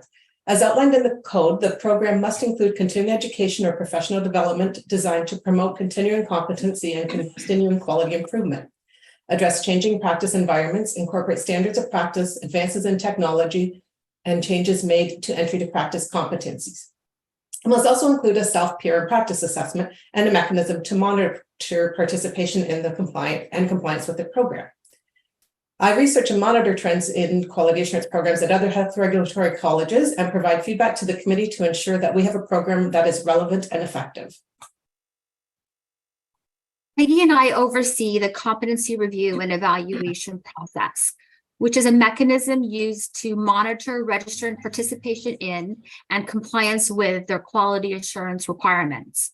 Once registrants have been randomly selected, I assess their professional portfolio to ensure all the requirements are met and follow up with registrants who have deficient and/or incomplete requirements. I prepare and present file summaries to the Quality Assurance Committee when a registrant has submitted an incomplete or deficient portfolio, or in some cases, no portfolio at all. Once the committee has made their decision, I provide the registrant with that decision and follow up with them to ensure that they provide their outstanding requirements. The monitoring process was previously done manually, requiring additional support from summer staff. Together with our project manager in 2019, we developed and implemented an online reporting system. As a first step, this was introduced as an option to registrants in 2019, and as of 2021, it became mandatory for registrants to upload their requirements online. This has reduced the assessment time considerably. As part of the competency review and evaluation process, a registrant may be required to undergo a peer and practice assessment. This is an in-depth practice assessment and may be due to random selection or non-compliance with the competency review and evaluation process. The peer and practice assessment tool is currently being reviewed and updated. We have engaged with Rigor, a research and consulting company with expertise in self-regulation and quality assurance research, to update the assessment tool. The aim of this is to develop a risk-based, efficient, and impactful assessment that aligns with Right Trust Touch regulation. Along with the chair of the Quality Assurance Committee, I'm responsible for interviewing prospective peer assessors. I coordinate and participate in their annual training and provide support and guidance to the assessors throughout the year. When a registrant is required to participate in a peer and practice assessment, I am responsible for sending them notification of the assessment along with their pre-assessment materials. I will also reach out to the assessor and to schedule the assessment. Once the assessment is complete, I prepared the file summary for review by the Quality Assurance Committee and follow up with the registrant should any remediation be ordered. Our department has a high volume of phone calls and inquiries by email. We have a lot of contact with our registrants, specifically related to their continuing education and professional portfolio requirements. We provide guidance and, when necessary, one-on-one assistance when completing their annual professional portfolio. We are committed to improving our registrants' experience, navigating the registrant portal, and completing their professional portfolio online. A How to Complete Your Portfolio video has been created and is available on our website. The video walks registrants through the various steps of completing their professional portfolio. The Quality Assurance Committee is also responsible for accrediting continuing education activities to ensure that high-quality continuing education is available to facilitate optician engagement in the Quality Assurance Program. Activities are reviewed by a panel of the Quality Assurance Committee to ensure they meet the criteria of the policy as they come in. I coordinate this process, which can sometimes be challenging as we may receive 6 to 10 requests a week with different timelines for review. I send decision letters to the providers based on the outcome of these reviews. Challenging indeed, Julie. We just received 25 requests on Friday. Yes. This year, I organized a meet and greet with continuing education providers where we gathered their feedback on the accreditation process and provided them with trends in accreditation categories, including the hours in each that have been accredited year to date, and some insight into the types of frequently asked questions and complaints we have received. This was intended to provide them with some ideas for future continuing education activities. Now, onto the Clinical Practice Committee. This committee is responsible for developing and reviewing standards regarding practice and ethics and related initiatives that support registrants considering making recommendations to the board for proposed changes. Julie. Oh, standards of practice set out the college's expectations for how opticians will conduct themselves in their practice. They are not a step-by-step guideline of how to practice opticianry. Practice guidelines describe best practice for opticians and explain and interpret the standards of practice and other responsibilities of opticians. They are a resource to help opticians understand how to make safe and ethical practice decisions. Over the past 2 years, a considerable amount of time has been spent gathering feedback on Standard H, which you reviewed today. I have organized and facilitated a focus group with refracting opticians, a presentation to the Citizens Advisory Group to gather their feedback, and 2 stakeholder surveys. I support the committee through research and following changes into the practice environment and watching for trends in practice advice questions and complaints. I'm currently working on updating the practice advice frequently asked questions section of our website. We hope this gives you a bit of insight into the day-to-day life of the professional practice department. We are always available should you have any questions. Thank you. Thank you. Okay, thank you, Julie and Peggy. Are there any questions about that presentation? Team, seeing a lot of reactions and clapping. So thank you. Henry? Just to put an extra clap in, those 2 ladies do a phenomenal amount of work. I've been on the committee now for a number of years. It's to say it's a fun committee is not the right word to use. It can be frustrating at times, but these 2 ladies are wonderful. Thank you. Thank you, wonderful. So thank you to Julie and Peggy for that highlight, and thanks for joining us. Perfect. Thank you, Henry, for your kind words. Wonderful. Thank you. So with that, we will move along to 12.1, the registrar's report, and I will pass over to Faisal Khan, the registrar and CEO, to present that report. Go ahead, Faisal.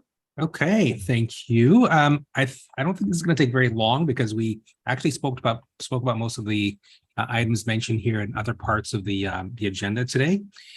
So you did hear from Council Government Relations, who talked about the fact that they are following our registration and professional misconduct regulations, and the fact that now that the government has passed the emergency regulation in August, that they have given us in writing that our pending regulations are of priority to them, and hopefully to get some movement this fall. External relations, I've listed in the report all the different things we're going to. There's a number of exam sessions that are happening. There's a number of trade shows that we're going to be attending. There's a number of student engagement events that we'll be attending as well. So fall is always super busy for the team. There's a lot of weekend work going on. And then that just leads into the busy renewal season afterwards. So I think things don't cool off until probably second week of January. As far as collaboration events on a national level, we're working with our partners, our regulatory partners, and other stakeholders at the industry roundtable. We're working with other regulators on conducting that survey of Canadian patients, and we'll be soon sharing that with the board once Leger finalizes their closing report. On a provincial level, I'd mentioned that we're partnering with the College of Optometrists with our Indigenous community engagement program, and hopefully with collaborating a little bit as we develop cultural safety and humility standards for each of our respective professions. Elections has been keeping us very busy for the last couple of months between August and September.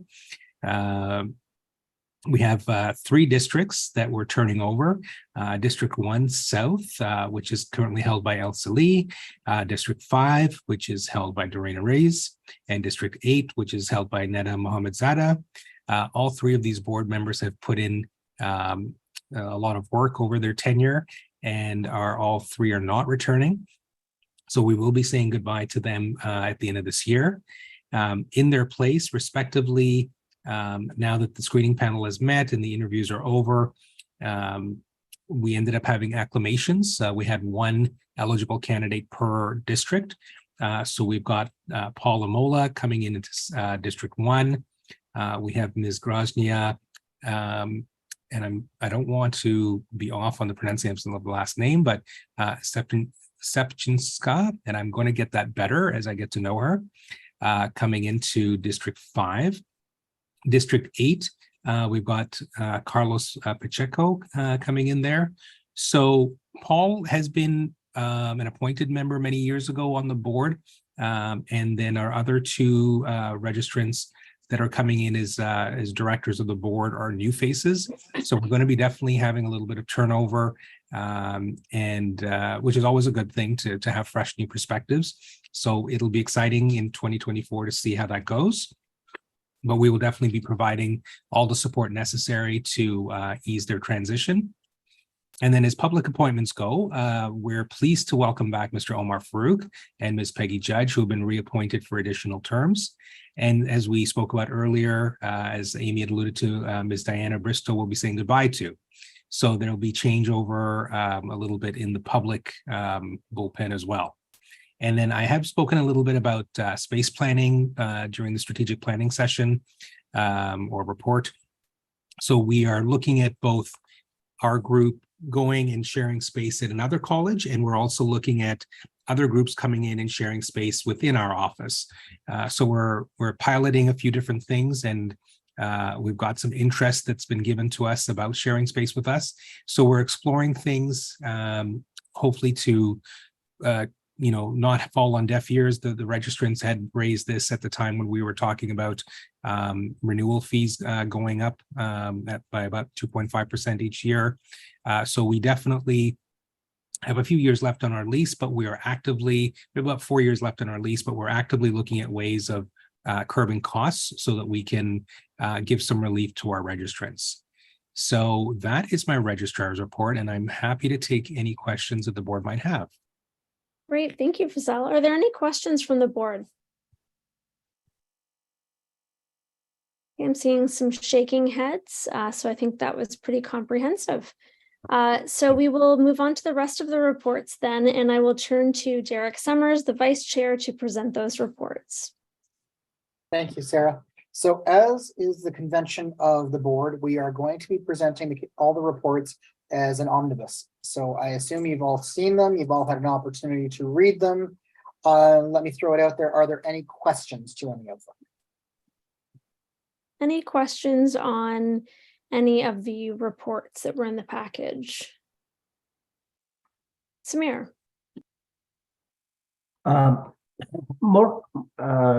It's more of a comment rather than a question that I'd see it. It's just food for thought for all of us, basically. As I see, we have a 20% decrease in registered optician from 2022. However, I see on the other side, during the national examination, we have 3% increase of a contact lenses and 6% of increase onto the eyeglass candidates. So I'm just kind of not digesting why, those graduates are kind of not registering with the college. So that's just food for thought for everybody. Thank you, Samir. Fazal or Amy? You know what? I wouldn't mind. I think this, I don't know if Anna's still on the line. Anna's not, but I'm happy to jump in. So there was a note in there, Samir, because I think you're right that just looking at it in the without context might be a little alarming. What's actually the main difference between this year and last year is actually the timing of the national exams in terms of when registrants are getting captured in the report. So in previous years, the spring exam session has usually been held in early May, and then this report that you would be seeing, there would have been time for those candidates to have gotten their results and registered with the college. But the exam this year wasn't held until June. So a lot of the candidates who participated in that exam are only in the process of registering right now. So they haven't actually been realized in our registration numbers yet. So we're actually expecting those that divergence to more or less close by the end of the year. So you'll get an updated report in December that takes into account the applicants who were part of the June exam process and are still in the process of getting their certificate. Thank you, Amy. Samir, does that help with that question? Yeah, that does answer the question. Thank you, Amy. Perfect. Any other questions or comments?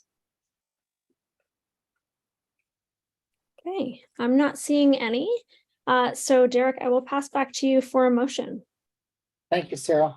So let me put it out there. Can I get somebody to give me a motion to approve the committee reports, communications report, and exams report as presented? I see Netta, and seconded by Henry. All in favor?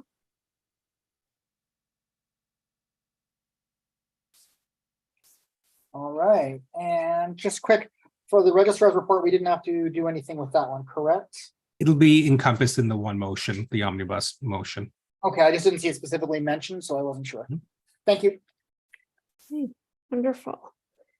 Okay, so with that, that concludes the public session that is being live streamed. So we will now say goodbye to our audience on YouTube, and the board will take a 10-minute break this time, and we will resume at 2:40.